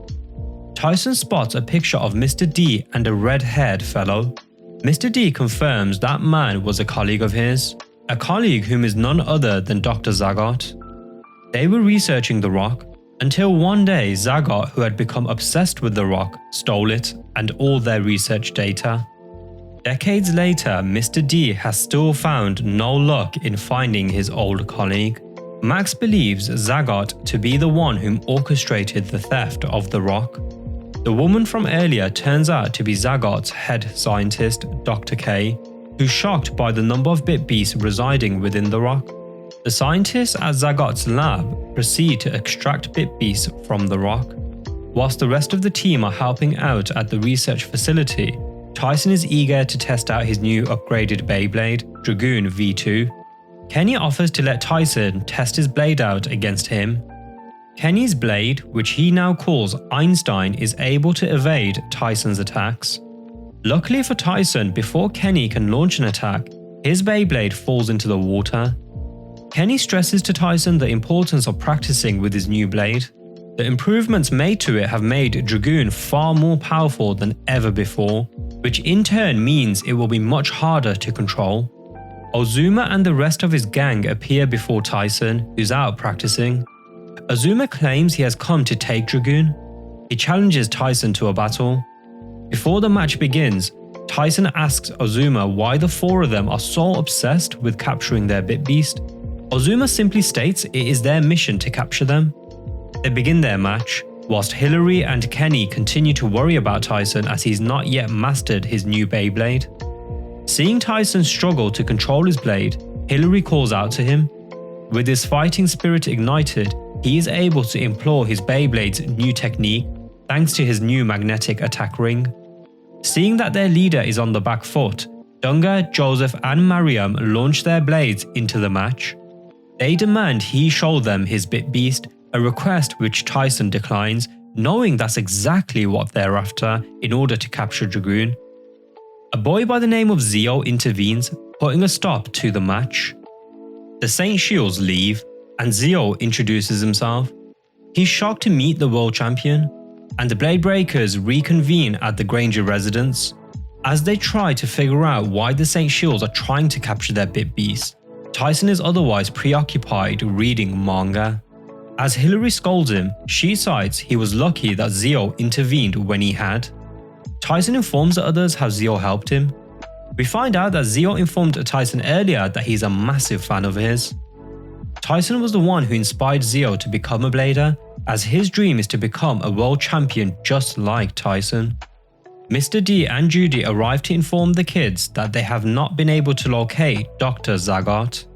At Zagat's facility, Dr. K informs him that she has selected a blader whom she believes will be able to wield the Beyblade in which contains one of the Bit Beast from the rock. The blader she has chosen is named Foxy, and he shows promise as he is able to easily control the power of the Bit Beast. As Dizzy struggles to find any information on Zagat, Zio suddenly walks in, citing he has something to show Tyson. Zio takes Tyson to the gym he has been training at, but Tyson is disappointed to find out that Zio only brought him there to show off that he knows him. Zio fails to understand the issue here, as he presses Tyson to teach him his moves. Tyson refuses to, not because he's angry, but because he believes each person must follow their own path in order to become a unique blader in their own right. Tyson encourages Zio when he tells him that he believes one day he will become an excellent blader. Foxy arrives at the Granger residence, demanding a match with Ray. Before the match begins, Ray first has some questions. He asks who he is, and if he is working with the same people who stole the rock. Foxy, on the other hand, is not interested in answering any questions, and so the battle between the two begins. They make use of the outdoor environment as they take their battle to the steps. Tyson arrives home along with Zio. Seeing the room damaged and vacant, he immediately realizes something is off.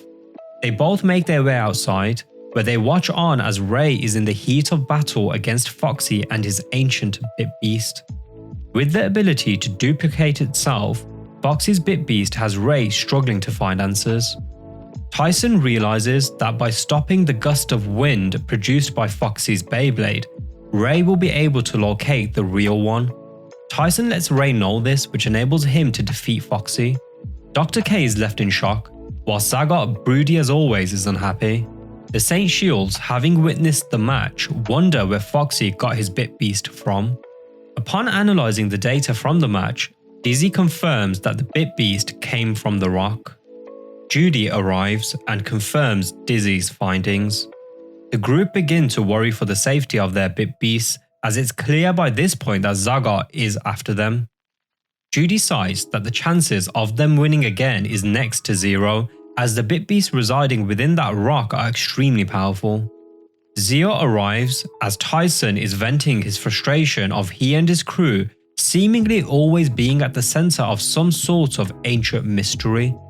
Tyson takes Zeo aside to tell the kid to leave him alone. Zeo begs Tyson to help train him. Tyson cites he's too busy for that right now. As he walks off, Zeo grabs a hold of him, telling him that he has a test coming up, a test which he must pass. He cites without Tyson's help, he stands no chance of passing it. Tyson begins to feel bad, and so he yields and agrees to help Zeo. The two have a practice match. Zeo struggles to have the world champ break out of first gear, but Max is still impressed by Zeo's fighting spirit. As the battle continues, Zeo comes into his own. Becoming frustrated with Zeo, who refuses to back down, Tyson has Dragoon knock Zeo's Beyblade out the dish. Zeo runs away whilst Kenny and the others berate Tyson for being too harsh. Little do they know, that was all part of Tyson's plan in training Zeo, as he realized quite early on that Zeo more than anything right now needs to become more resilient. Dr. K annoys Zagot, as she wishes to press ahead with their plans, whilst Zagot wishes for her to figure out why Foxy lost his match against Ray. He shuts her down, telling her to do as he says. Speaking privately with one of her colleagues, Dan, she cites how much of a fool Zagot is. Behind her boss's back, she tells Dan to move forward with her plans. Tyson informs Kenny that he wants to create a training room for the Blade Breakers to practice in. Tyson thinks that it's now more important than ever before to practice, given that their Bit Beast are continuously being chased after. Max and Ray are training on a bay dish floating on water. That was Kenny's idea, as he wants them to be prepared for any challenge that awaits them. He gets them to try out all sorts of new methods in order to improve their skills. At the St. Shields hideout, they prepare to set their plans into motion.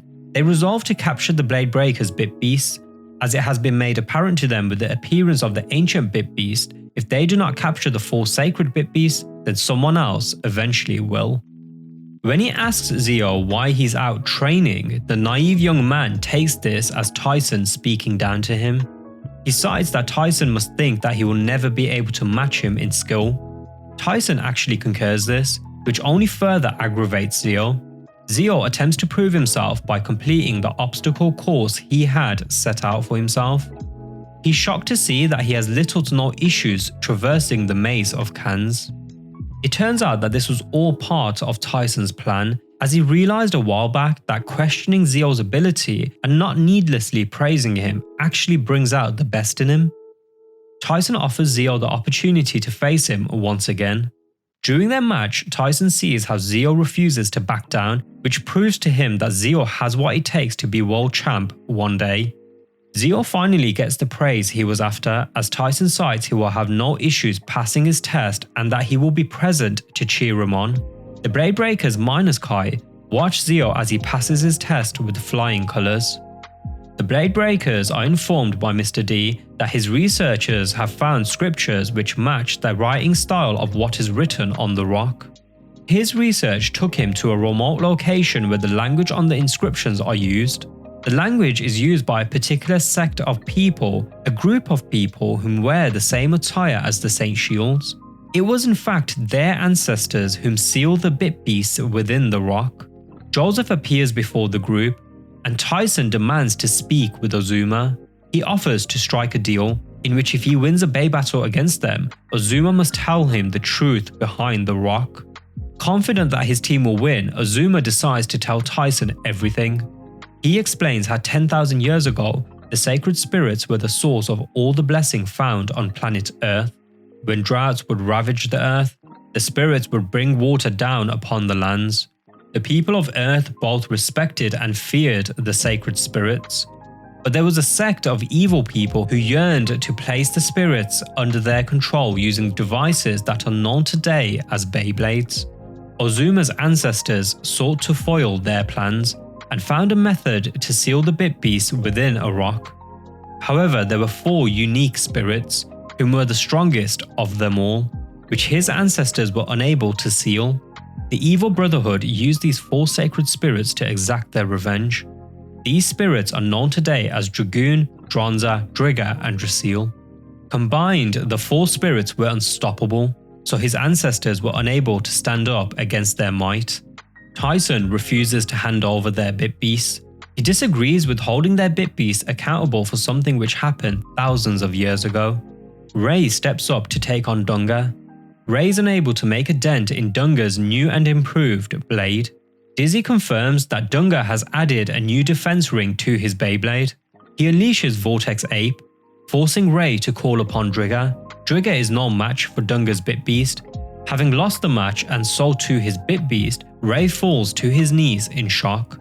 The Saint Shields go on to trap Drigger within a piece of rock. Stopping at nothing to return Ray's Bit Beast to him, Tyson and Max go to town training day and night in preparation of their inevitable battle against Azuma and his crew. Zio walks in as Max and Tyson unleash their Bit Beast.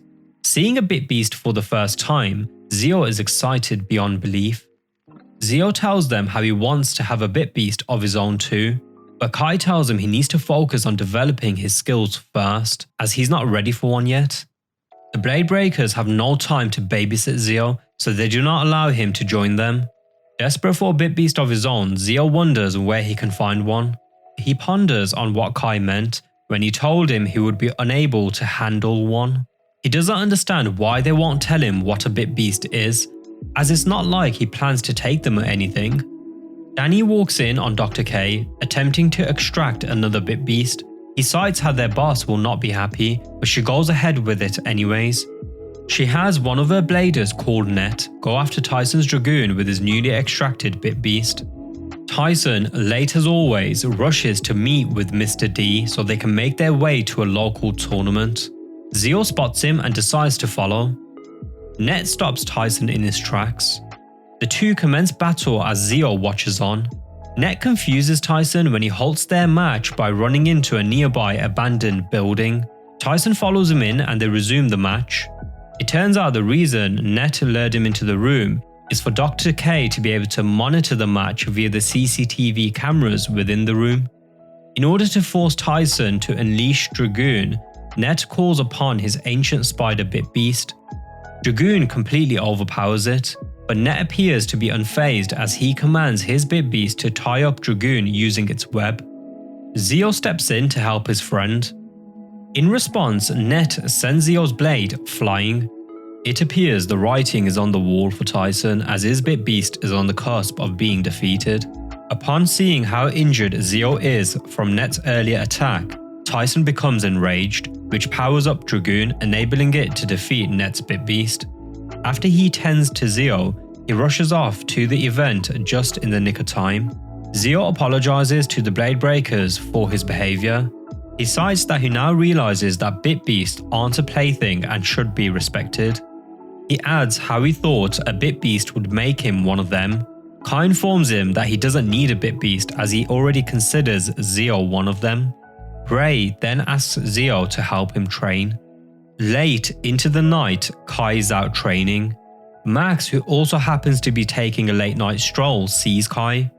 What appears to be a gust of wind sweeps through the area and goes on to damage Kai's Beyblade. The two of them report what just happened to the rest of the team. Whilst Kenny is hesitant to believe their story, Kai on the other hand is convinced that it was in fact a gust of wind which damaged his blade. The following morning, Tyson visits Zio, and the two have a practice match. Their match is interrupted by the same gust of wind which interrupted Kai's training the night before. Unbeknown to them, it turns out that it was produced by an ancient Bit Beast of Dr. K's new recruit, Jack. She has Jack set his eyes on capturing Kai's Dranza. Dizzy happened to record the incident and deduces that it was in fact a Bit Beast which was behind it. Dizzy was unable to capture footage of the Blader. They realize that the Blader who appears to be after them only attacks them when they are alone, so they rush off to go find Max, who went off on his own on the behest of a few kids who asked him to train them. As they expected, Max is attacked by Jack, only this time he is spotted by them. He manages to make a swift getaway before being caught. Ozuma, witnessing what just happened, informs the rest of his team. Ray attempts to draw Jack out on his own, but he's stopped by Kai and the others.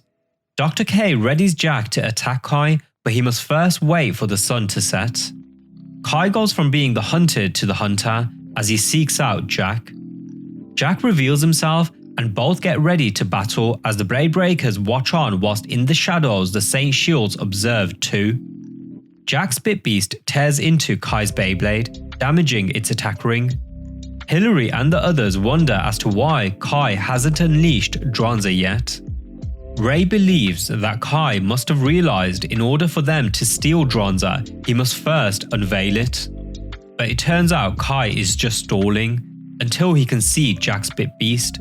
Catching a glimpse of it, Kai unleashes Dronza, which goes on to tear through the abdomen of the ancient Bit Beast, thus winning Kai the match. Dr. K is left both furious and confused as to how Kai pulled off the win. Tyson and the others are surprised with how much risk Kai took in order to keep them all safe from Jack. Dunga begins to talk down to Mariam regarding her methods of training. Capturing Drigger has clearly gone to his head, something which Mariam highlights. He questions her ability in being able to capture one of the 4 sacred Bit Beasts. Kenny tests out an experiment with Max, but he links their Bit Beast data with Dizzy, which should help track them should they be stolen. Mariam, who's watching on, is about to make her move, but another one of Dr. K's bladers named Dennis foils her plan when he launches his Beyblade at Max. He unveils his Jurassic Bit Beast, Tyranno. Both it and Dracil clash, but it's made clear by the data Dizzy has collected that Tyranno is using a fraction of its power. Simply put, it's just toying with Dracil. In an odd turn of events, Dennis recalls his Bit Beast and runs off. As Max chases after him, Kenny goes to get the others. Just as Net did with Tyson, Dennis has Max follow him into a building which has a CCTV camera which is being monitored by Dr. K. A device within the room begins to shuttle energy into Tyranno, giving it the strength of 4 Bit Beasts combined.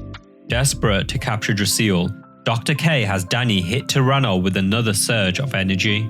Refusing to heed his warning that this will overload the ancient Bit Beast, Dr. K orders him to do as she says. Seeing the Bit Beast in clear pain whilst growing in power, Mariam shouts out to them to stop and uses her Beyblade to destroy the machine. The destruction of the machine causes the building to collapse, forcing Dennis to abandon his Bit Beast. Max thanks Mariam. He opens up to her how it was all but certain that he would have lost Dracil hadn't she intervened. He even cites how she could have easily stolen Dracil in that moment. Mariam expresses her regret that she should have used the opportunity to take Dracil. She makes clear that they are enemies and her sole goal is to capture the 4-Bit Beast. Clear cracks are starting to show in Mariam, where she is beginning to question the mission she is on. She cites that they need to focus on getting out of the building, which they are currently trapped within. Tyson and the others are forced to trust in Max that he will find a way out, because if they attempt to break him out, the building may collapse with him inside. Just as Mariam is about to fall to her death, Max saves her. She thanks him, and upon seeing his injured arm, she begins to patch him up. Max tells her how he was wrong about her, as he cites she is clearly a kind person. He adds how they should be friends and not enemies. She responds by saying her mission is not tied to any emotion. Her focus is to carry out the mission, which is to seal the 4 sacred Bit Beasts. Max respects her wish to not continue discussing the matter, so they continue forward to find a way out. They see some light via a crack in the rubble above them. Max tells Mariam to take cover as he plans to launch Dracil to get them out. To his surprise, Mariam helps him, and through combining the power of their Bit Beast, they both manage to make it out by the skin of their teeth. Now outside, Mariam immediately challenges Max to a match, but is forced to flee when she hears Tyson and the others approaching. Having returned to her hideout, Mariam is berated by Dunga for returning empty-handed. The Saint Shields appear before the Blade Breakers, challenging them to a 3-on-3 battle which will take place the following day at the amusement park. Back at the Granger residence, the kids wonder if they are walking into a trap, but Kai highlights how the Saint Shields have given them the perfect opportunity to win back Drigger for Ray. The first match will be between Max and Mariam. Max catches her off guard when he implores a sudden evasive maneuver. Before he has Dracil finish off Shark Rash, Max reiterates his belief in his Bit Beast and the bond they share. Mariam's emotions are felt by her Bit Beast, enabling it to stand up to the onslaught from Josiel. The match inevitably ends in a draw. The two must face off once again. Ozuma, desperate to fulfill their mission, orders the other members to help Mariam should she find herself backed up against a corner. The Blade Breakers, on the other hand, encourage Max, citing their full belief in he and Josiel's ability to pull off the win. Given the immense pressure she is under, Mariam immediately goes on the offensive. When she calls out her Bit Beast, she's surprised to see Sharkrash standing there idle, just staring at her. She begins to wonder what she would do if Sharkrash was taken from her. She thinks back to when she and Max were trapped, and how Maxie cited they could be friends, just as he and his Bit Beast are friends. He cited how Bit Beasts are not simple tools to use and discard, but in fact have souls and feelings too. Mariam finally understands, but cites it's too late to stop the mission. The two command their Bit Beasts to clash one final time. Ozuma orders Joseph and Dunga to help her, but Mariam demands they stay out of her fight, as she will face her honorable opponent in a fair battle with her friend Sharkrash by her side. Max refuses to fail. His resolve is too much for Mariam to overcome, as Josiel goes on to completely overpower her Bit Beast. Mariam acknowledges Max's strength. She thanks Max for helping her realize how much she cares for her Bit Beast. She acknowledges the Blade Breakers for being such great friends to one another, as she cites they are worthy to carry and protect the 4 sacred Bit Beasts. Ozuma, on the other hand, is not sold yet. Dunga is up next. Kai still has a score to settle, so steps up to face him. They both use the roller coaster tracks as the stage for their battle. When Dunga's blade disappears, Ray calls out to Kai that he's right above him. Both call out their Bit Beast, whom engage in a ferocious battle. With both evenly matched, Ozuma orders Joseph to aid Dunga. Tyson tries to intervene but is stopped by Ozuma. Kai's back is up against the wall as Dranza is being battered by Vortex Ape and Vanishing Moot. Ray, refusing to stand back and watch his friend get ganged up on, launches his Beyblade into the battle. Ray acts as Kai's support while he has Dranza take on both Vortex Ape and Vanishing Moot. Dranza is incapacitated after being nailed to the roller coaster's frame. The impact causes a cart to be let loose. The cart heads towards all 4 Beyblades, sending them flying. Tyson and the others are shocked as all 4 Bladers are unharmed and continue their battle on the ground. Hillary sees that something is off with the Bit Beasts. Kenny cites how the heat from the surrounding fire must be draining them. Tyson pleads with Ozuma to ask his teammates to pull back, as the surrounding area has become far too dangerous to continue the match. They do manage to catch a lucky break, as rain begins to fall, which extinguishes the fire. The only issue now is the power lines, which are exposed, and emitting volts of electricity, which risks frying all 4 of their blades. Through sheer will alone, Ray is able to withstand a flurry of attacks off Joseph. Kai worries for Ray, who refuses to stand down. Ray has only one thing on his mind, that is to prevent Dranza from being captured and to reclaim his Bit Beast. He calls out to Drigger, whom breaks free from the rock and re-enters Ray's Beyblade. The White Tiger is ready to exact its revenge upon those whom trapped it. Both Drigger and Dranza unleash their final attacks, defeating both Vortex Ape and Vanishing Moot. Dizzy highlights how Drigger has evolved to a more powerful version of itself. The final battle is ready to commence, in which Tyson and Ozuma will face off in a 1v1 match. Before the match begins, the Blade Breakers try to talk sense into Ozuma, but he remains fixed on carrying out his mission. He recalls what the leader of his tribe once told him. The leader showed him masses of graves of those who perished in capturing all the Bit Beast. Their ancestors succeeded in capturing all but 4, these 4 being the most powerful and destructive Bit Beast of them all. Reminded of the brutal training he had undergone to get to this point, he cites to Tyson and the others that he will capture their Bit Beast once and for all. Through channeling all his rage into his Bit Beast, Ozuma has the upper hand. Flash Leopard has Dragoon by the jugular, but not for long, as Tyson's battle spirit strengthens his Bit Beast, enabling it to push back Flash Leopard. The battle is a grueling one, with neither blader giving up an inch. Dragoon continues to grow in power, tipping the battle in Tyson's favor. Azuma levels the playing field as his rage continues to erupt to the surface. Flash Leopard sends Dragoon soaring. The Saint Shields are left with their jaws hanging when Dragoon emerges from the rubble unscathed. Kai makes clear that so long as Tyson and Dragoon are as one, there's no way they can lose. Tyson adds, so long as he does not give up, nor will his Bit Beast. Feeling insulted, Azuma has Flash Leopard launch at Tyson.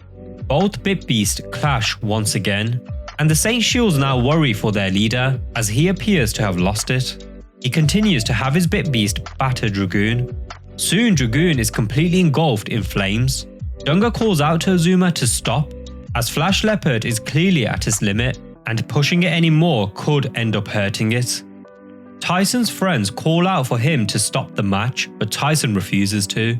Instead, he powers up Dragoon even more, completely nullifying the flames as it starts to push back Flash Leopard. Azuma sides the end is near as he shows Tyson shattered pieces of Dragoon's attack ring.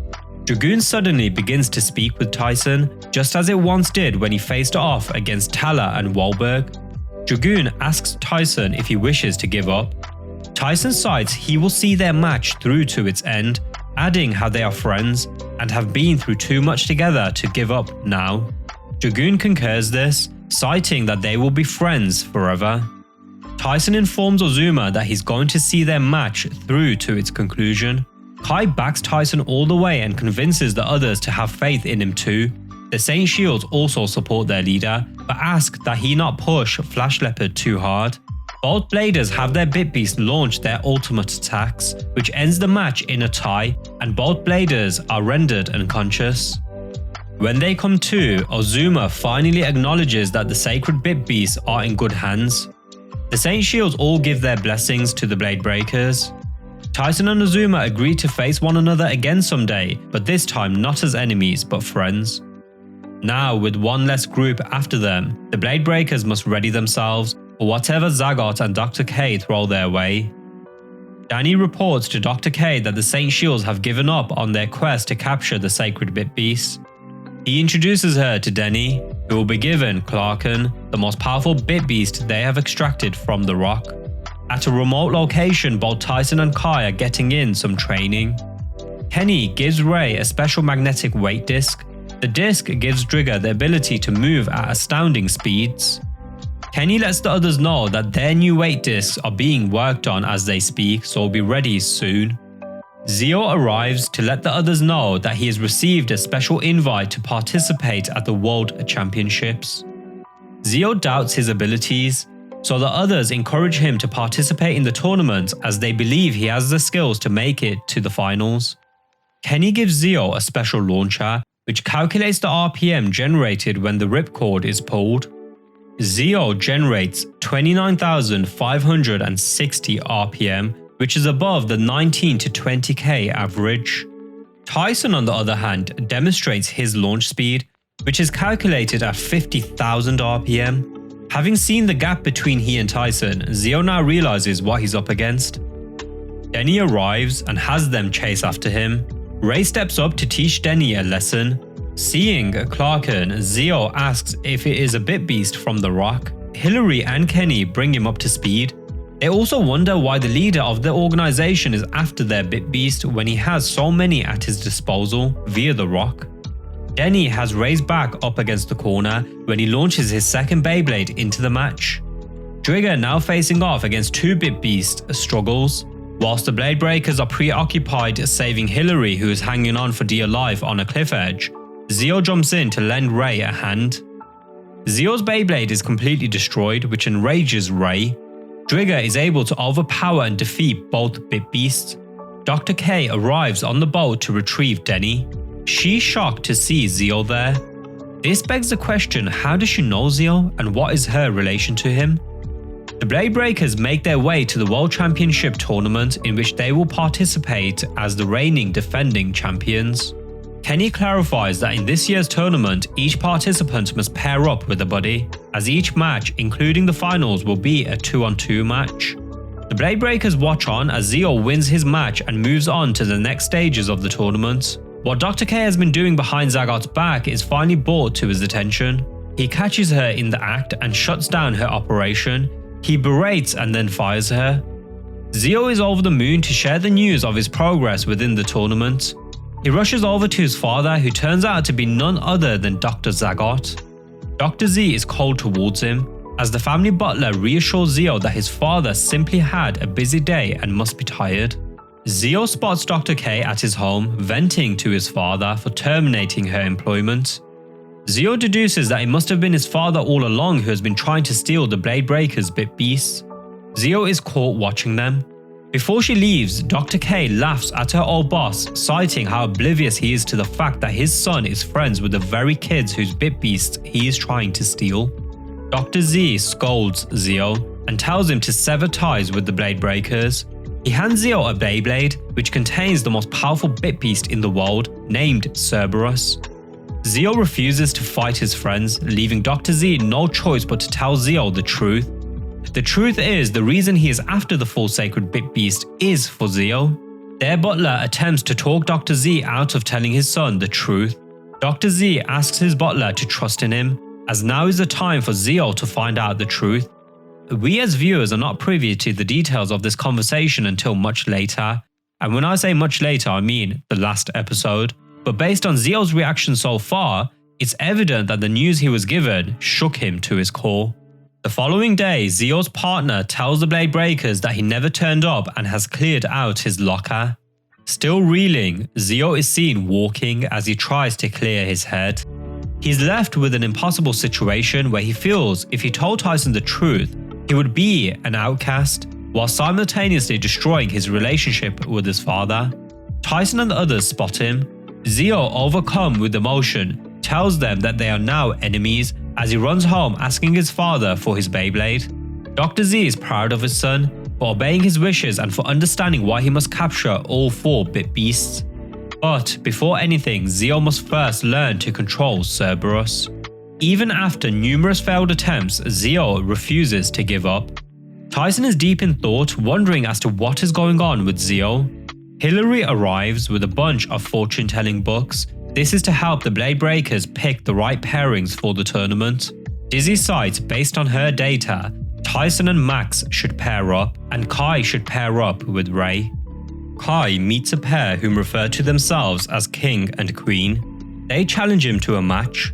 They cite the winner gets to claim a prize of their choosing. The pair choose to take Kai's attack ring should he lose. Kai faces off against King, whom unveils his bit beast, Ariel. He responds by unleashing Dronza. Seeing Dronza's prowess, Queen launches her blade into the bay dish and unveils her bit beast, Gabriel. Dronza is completely overpowered by the combined might of the 2 bit beast, causing Kai to lose the match whilst also damaging his blade in the process. The pair walk off, leaving Kai to pick up the pieces of his broken Beyblade. Max and Ray have both heard of the pair, whom are known for collecting parts and care little about the means they implore to acquire them. Meanwhile, Zio continues his training in his attempts to control Cerberus. Seeing that Zio's bit beast is on the cusp of materializing, Dr. Z asks Zio's sparring partner Gordo to turn up the heat. This enables Cerberus to fully materialize under Zio's control as it goes on to obliterate Gordo's blade. Max and Tyson are pleased to see Kane and Jim, whom inform them that they have both paired up to participate in the tournament. Hillary asks where Selima and Goki are. Kane informs them that the two are traveling around the world teaching youngsters how to Bey battle. Kenny gives Kai his new and improved Dronza. King and Queen are approached by Dr. K. She takes them on a ride and informs them of what the sacred bit beasts are. She cites if they were able to capture these bit beasts, they would beat any blader whom they crossed paths with. When she tells them that they will both need to change their names, King asks she let them out. She lets the pair out the car, but cites her confidence that they will come around in the end. Dr. Z officially makes Gordo Zio's partner for the tournament. He gives Gordo his Beyblade containing the ancient bit beast Ortherus. The Blade Breakers cheer Kane and Jim on as they both go on to win their matches and progress to the next stages of the tournament. As they congratulate them, a young boy calls out to them for help. The young lad sights a pair referring to themselves as King and Queen are attacking his friend. Kai rushes out to exact revenge upon them. Catching up with the two, Kai asks they let the young boy go and demands a rematch. Kai, with his new Beyblade, clearly outclasses King, forcing him to call out his Bit Beast. Although Kai has the power advantage, Aerial proves too fast, leaving Kai with no choice but to unleash Dronza. Tyson and the others catch up to Kai. Dizzy's analysis shows that King's Bit Beast has no weaknesses. The battle is even for the most part, but realizing Queen cannot jump in to support him given the other Blade Breakers are around, King sees the writing is on the wall for him. He has Aerial cut down a tree, forcing Kai to jump out of the way, which provides the pair an opening to escape. The pair are blown away by the power of Dronza. Dr. K confirms to them that Dronza is one of the 4 sacred Bit Beasts. She entices them by stating that if they were to capture such a Bit Beast, there's no limit to how powerful they can become. Tyson and Max easily make their way to the next stages of the tournament. Their celebrations are cut short when Dizzy informs them King and Queen have made it to the quarterfinals. Zagot finally decides to pay Mr. Dickinson a visit for the first time in 30 years. Dr. Z makes a request to his old friend that he enters Zeo and Gordo into the final rounds of the tournament. The Blade Breakers arrive and question Zagot for all he has done to them. He informs them that Zeo is his son and the wielder of the most powerful Bit Beast of them all. Tyson refuses to believe that Zeo, who's such a kind soul, would willingly work with his father to capture their Bit Beast. After Zagot leaves, the kids question Mr. D for allowing his Bladers to enter the tournament. The BBA president cites he has no choice in the matter as technically Zagot has not been caught doing anything illegal. Tyson is adamant to find out the reason behind why Zeo turned his back on them. Zeo continues to be tortured by his actions, but feels he has no choice in the matter. Dr. K on the other hand has King and Queen go through some rigorous training in preparation for the finals. The Blade Breakers rush over to the tournament venue in hopes of speaking with Zeo before his match begins. When they arrive, they are told by a boy that Zeo and Gordo defeated their opponent within 2 minutes. He adds that Gordo was strong, but Zeo in particular was ruthless. Ray tells Tyson to give up on talking to Zeo. After Kai and the others remind Tyson that he needs to focus on the quarterfinals, they all make their way to see the press. The kids are pleasantly surprised to see the St. Shields, whom confirm they are participating in the tournament too. When King and Queen arrive, the St. Shields share that the pair are being backed by a group who is after the sacred Bit Beasts. Ozuma tells Tyson to stay sharp and watch his back. Each participant must first make their way through the elimination rounds. All but Zeo and Gordo are present when it is announced who will face who. The presser is brought to a halt when King throws insults towards everyone's way. Dunga rushes to attack King, and so the two engage in a battle within the venue. They take their battle outdoors and immediately call out Vortex Ape and Aerial. When Tyson attempts to intervene, he is stopped by Queen. Things are completely out of control. Kai, Ray and Max intervene, stopping the fight. The following day, the quarterfinals begin. DJ announces the rule set before the matches start. Tyson meets with Zeo backstage. He asks Zeo to tell him the truth. Zeo shocks Tyson when he tells him that he will capture their Bit Beasts. Ozuma, who was watching on, tells Tyson, who's still in denial by the way, that Zeo is no longer his friend. Ozuma tells Tyson to focus on protecting Dragoon. Tyson returns to the stands to watch Dunga take on Gordo. Gordo simply toys with Dunga, going on to easily defeat Vortex Ape using Orthrus. Next up is Zeo versus Ozuma. Ozuma realizes that Tyson is right about Zeo, that something has changed in him. Both Bladers' launch speed is displayed on the big screen. Zeo's training has paid off when he breaks 60,000 RPM, which is close to Ozuma's 63k. Both Bladers are evenly matched. Ray is stunned by how powerful Zeo has become. Ozuma, refusing to be beat by an amateur, begins to push Zeo's blade back. Zeo powers up further as he pushes back Ozuma's blade. Dizzy picks up an energy surge coming from Zeo, but she cannot pinpoint the source of Zeo's strength. Ozuma is dumbfounded too, but refuses to lose as he must protect the 4 sacred Bit Beasts. Zeo recalls the night his father told him the truth, and emits even more energy as he calls upon Cerberus. The mere sight of his Bit Beast has everyone in awe. Dizzy confirms Cerberus is one of the rock bit beasts, but is more powerful than any bit beast she has ever analyzed before. Ozuma, being the veteran that he is, fears nothing, as he calls out Flash Leopard. Even though Flash Leopard is clearly outclassed, it continues to fight valiantly for its blader, even after enduring numerous vicious attacks from Cerberus. Both bit beasts launch their final attacks, but it is Cerberus who emerges victorious. The Blade Breakers are left in shock by how easily Zeo defeated Ozuma. Kenny is deep in thought as he is sure that he sensed some static coming directly off Zeo. Having seen the power of Cerberus, Tyson begins to question he and Dragoon's ability to defeat Zeo. Kai, sensing something's off with Tyson, asks if he's alright. Kai tells him to forget about Zeo and focus on the match in front of him, where he and Max will be facing off against Jim and Kane. Both members of Team Psychic get some training in, but are interrupted by King and Queen. The duo challenges them to a match, citing if they win they get to take their parts. Kane refuses to battle, citing now is not the time and place. King tells him they have no choice in the matter as he and Queen unleash their bit beast upon the two. Kane and Jim are forced to pull out the tournament after King and Queen destroy their Beyblades. Kane apologizes to Tyson for pulling out. Seeing how distraught his friends are, Tyson goes off on his own to teach the pair a lesson. He's unable to enter their room as security stops him. Dr. K scolds the pair for taking Kane and Jim's parts.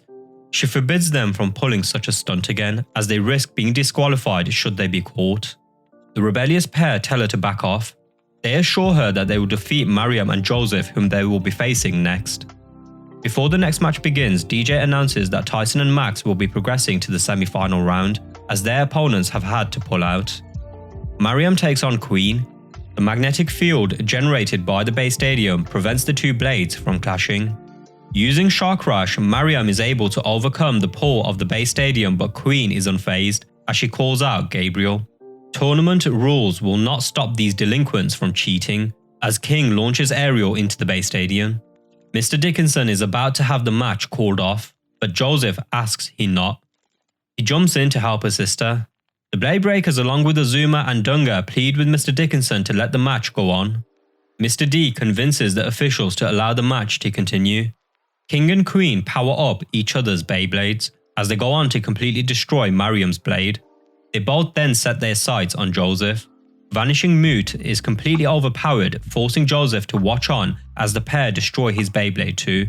Gordo cites Tyson must face the pair next, while Hillary worries, given the pair clearly have no qualms in bending the rules.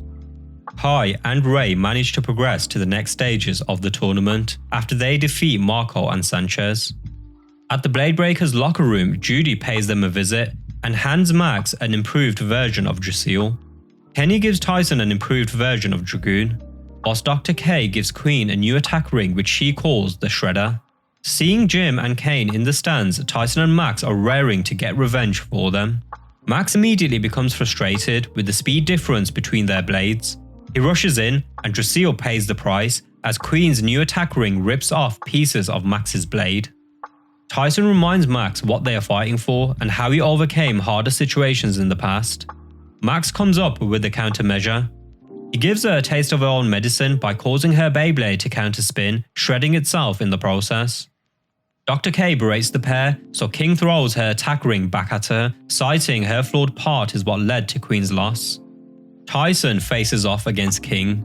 Both of them display their prowess and earn each other's respect. Dr. K, who's made her way up to the stadium roof, shoots energy particles directly at Dragoon. She's caught red-handed by everyone. Furious, King demands her to stop. Tyson vents his frustration, how he cannot get a straight-up battle anymore. King cites he too wants their match to be fair. The two of them work together to stop Dr. K. Dragoon launches Ariel towards her, destroying her particle laser device in the process. The two resume battle. Dragoon proves too much to overcome as Ariel is knocked out the Bay Dish. Everyone including Jim and Kane are over the moon. King and Queen realize that Tyson and Max defeated them through their superior skill and strength of character. They decide they will travel around to gain new skills and acquire more experience. Tyson commends the two for turning a new leaf and shakes their hand. Zeo commends Tyson for another thrilling victory. citing he won't be so thrilled when Dragoon is his. Kai tells Tyson that he will defeat Zeo as he and Tyson have a score to settle in the finals. First up is Ray vs Gordo. Even though Drigger is the fastest of the 4 sacred bit beasts, it struggles to keep up with Ortherus. Exhausted, Ray appears to be out of options. Max, Hillary and Tyson try to get Ray to calm down as he's too emotional and not thinking straight. Gordo is relentless with his attacks. Kenny confirms that Ray emptied out his gas tank at the start of the match, so he has nothing left to give. Kai reminds Ray to recall the feelings he had when he was forced to helplessly watch on as Drigger was taken from him. He asks Ray if he ever wanted to feel that way again, because the way the bout is going, he will lose Drigger. Refusing to lose Drigger ever again, Ray channels the remainder of his strength into his Bit Beast as it launches its final attack, ending the match in a draw. Mr. D announces the winner of Kai and Zeo's match will decide who advances to the finals. The battle begins with both being evenly matched. Zeo shocks everyone when he manages to push back Dronza. Both unleash their Bit Beast. Dronza unfortunately is completely outclassed by Cerberus. Seeing Kai and Dronza being drained before him, Tyson calls out to him, reminding Kai of his promise to face him in the finals. Kai powers up Dronza, who clashes with Cerberus. The Bay Dish is devastated as a result, so the two of them turn the entire arena into their battleground. Now evenly matched, this is a battle of attrition, who can hold out the longest. Kenny picks up on the same interference coming from Zeo as he's being pushed to his limit by Kai. Dronza launches its ultimate attack. Zeo unlocks another level to his power as he has Cerberus take out Dronza. Zeo goes on to capture Dronza, leaving Kai devastated. Tyson chases after Zeo. Zeo reminds Tyson of the promise he made to him, that he will take Dragoon just as he did Dronza. He laughs at Tyson, citing he will never be able to get Dronza back. He insults the Blade Breakers, citing they are nothing, and proceeds to walk off, telling Tyson he'll see him in the finals. Before the finals commence, Tyson spars with Max. Tyson has Dragoon ruthlessly beat down Drasil, as he berates Max for not taking the match seriously, which is completely untrue. Ray and Max try to calm him down, citing he's way too emotional and going into his match like this is gonna cost him dearly. Tyson deflects by citing he's better off on his own. Thank God Hillary's there to smack some sense into him. Tyson shares his guilt for standing by as Zeo took Dronza from Kai. He tells them all to leave him alone as he runs off. Ray wisely tells the others to give him some space. Tyson attempts to have Dragoon break a rock, all whilst being taunted by Zeo's earlier threat. Kenny has Dizzy analyze Zeo's last match. Dizzy picks up that every time Zeo has his back up against a corner, a noise distortion is emitted. A distortion which Kenny realizes is being produced by Zeo's body. Kenny shares his findings with Mr. D. Dizzy cites that they may have an international incident on their hands. Kenny's findings are not shown to us viewers, but judging by Mr. Dickinson's reaction, whatever Kenny found threatens the integrity of the tournament.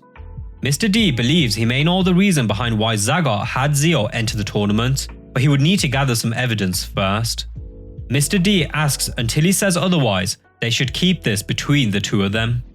Kai decides to quit Beyblading for failing to protect Dronza, who has never left his side and always believed in him. Ray is consumed by guilt, believing if he had defeated Gordo, Dronza may not have been captured. Max is focused on his training, with one thing on his mind, which is to get Dronza back.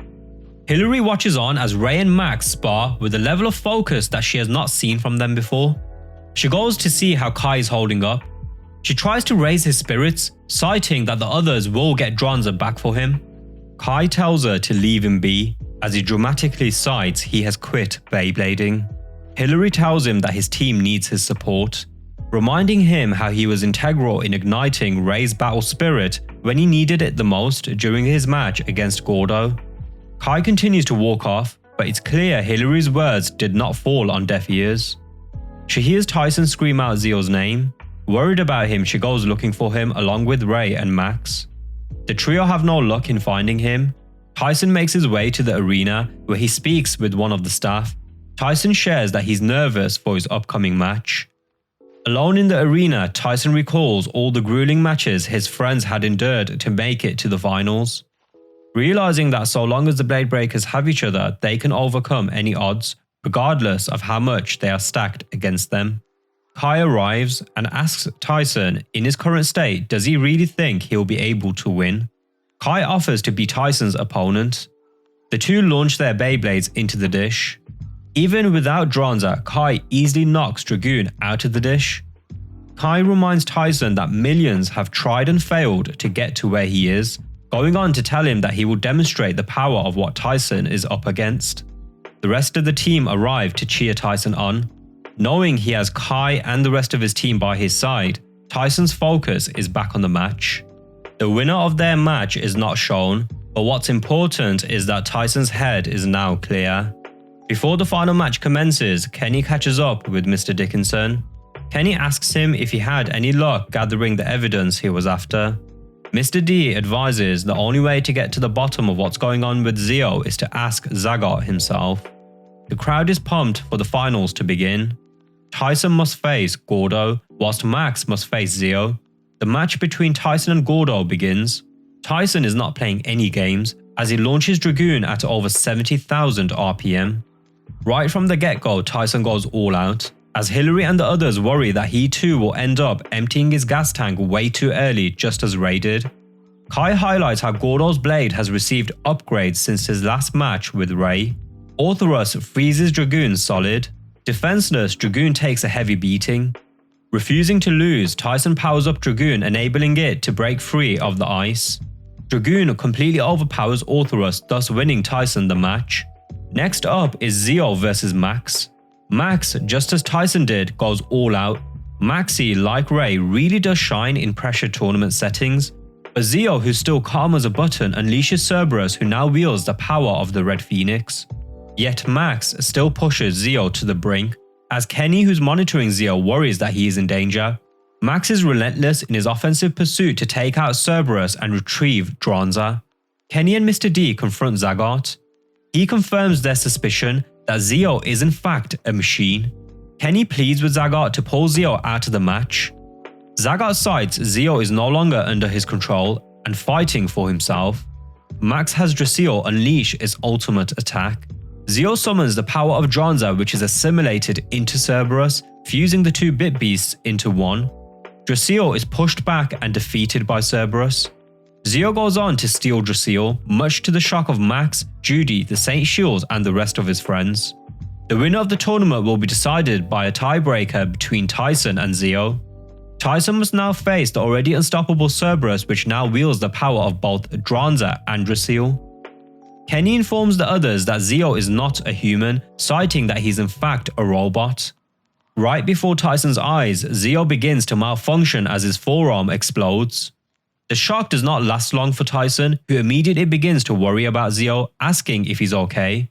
Zeo is losing power fast, so goes full throttle in his pursuit of capturing Dragoon before he short circuits. Tyson is exhausted but refuses to roll over and allow Zeo to beat him. Zeo shares with Tyson how finding out the truth destroyed him. We finally get to see the conclusion of the conversation he and his father had. Dr. Z informed him that he created Zeo in the image of his son who had died. His father tells him that by transferring the power of the full Bit Beast into Zeo's mainframe, it will allow him to become an organic being. Kenny does not believe that Bit Beast wield such capabilities. Joseph and Azuma correct Kenny, citing the power of the full sacred Bit Beast combined is limitless. After all, this is the entire reason their ancestors have been trying to seal them for thousands of years to prevent that power from falling into the wrong hands. Tyson, now knowing what Zeo was fighting for, wonders if he should just let him win. Although Tyson has empathy for what Zeo is going through, he cites to Zeo may the best man win, but makes clear that he won't be easy to beat. Zeo has Cerberus ready its final attack as he has it assimilate both Dronza and Drasil. Dragoon stands its ground before the near-invincible Bit Beast, refusing to be intimidated by it. Cerberus hurls Dragoon to the ground, which decimates the Bay Dish. The two Bit Beasts continue to fight, and Tyson drops to his knees from exhaustion. As Zeo is on the cusp of winning, Mr. D struggles to understand why Zagat is messing with the laws of nature in his attempts to make Zeo human. Zagat cites to himself by Zeo becoming human, he will be decorated as the greatest scientist of all time and the world will be at his feet. Both Bit Beasts unleash their full power, creating a gust of wind. It is Dragoon whom emerges victorious.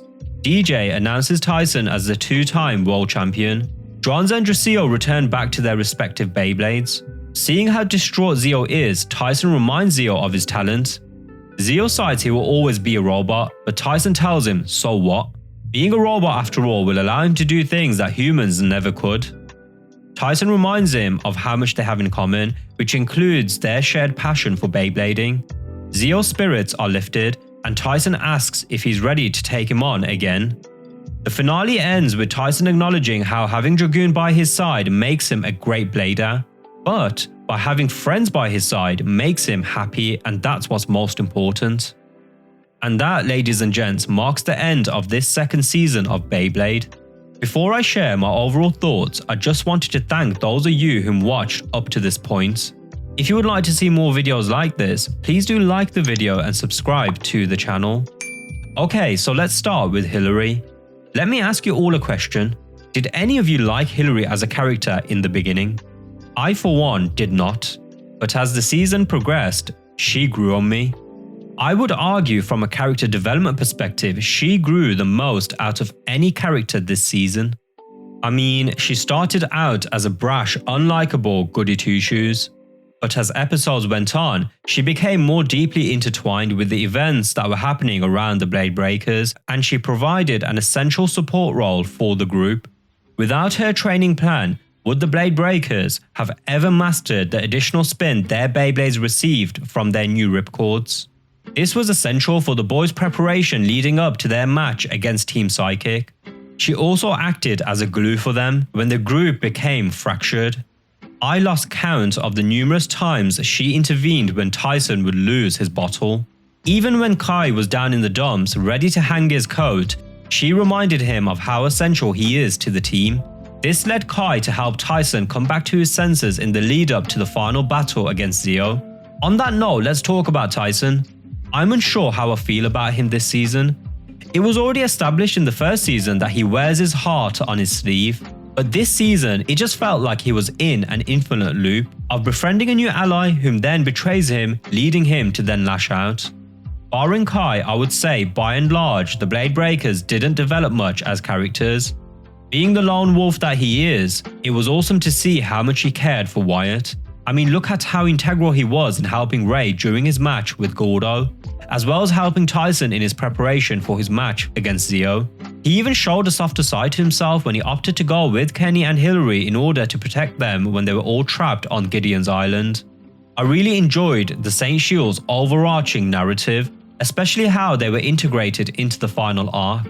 I often think that this season may have been better off if the Saint Shields wound up being the final villains. It wasn't a deal breaker by any means, but potentially how much better may have been if they remained in the shadows throughout most of the season.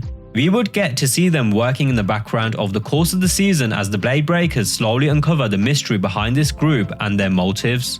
I get why they opted to have Zeo be the final villain, but I don't know if it's just me, but revealing Zeo's secret in the last episode just felt rushed.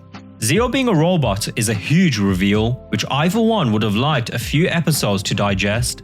If they had revealed this to the Blade Breakers early on, it would have been interesting to see how they would navigate knowing what Zeo was fighting for. What did you guys think of the change in artwork? I was 100% all for it when I first watched this season 20 years ago. But having recently rewatched the first season, I'm a bit more on the fence about it.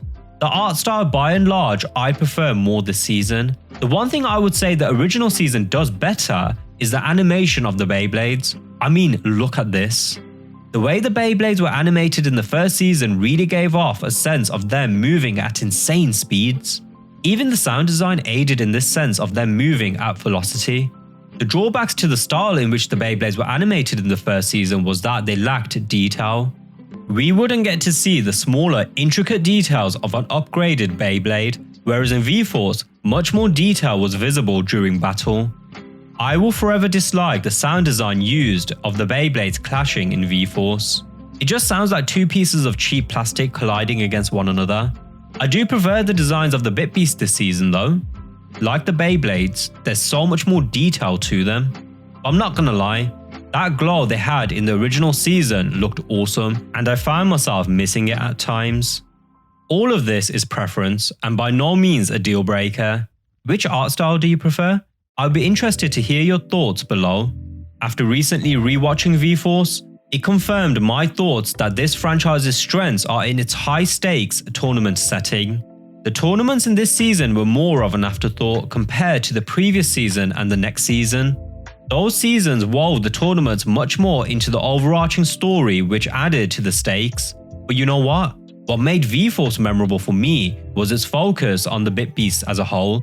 It finally makes sense why the Blade Breakers Bit Beasts are continuously reaching new heights and overcoming the impossible at times. Although G-Revolution's strength are in its tournaments and character development focused story, V-Force shows love to all Bit Beasts, really showing off their personalities. I'll never forget the side-eye Dragoon gave Tyson when he tried to recall it against Cyber Dragoon. Plus, we got to hear Dragoon talk again. For many of us who grew up on the English dub, V-Force is bittersweet, as it marks the last time we get to hear Dizzy talk, and the Bit Beasts are used in a much more symbolic capacity in the following season. I can't speak to the original Japanese version, but the music in the dub slaps hard. Round after Round, Underdog and Rise Above the Storm are some of my all-time favourite anime songs. Overall, I thoroughly enjoyed V-Force when I watched it as a kid, and having rewatched it as an adult, I can confidently say that nothing has changed on that front for me.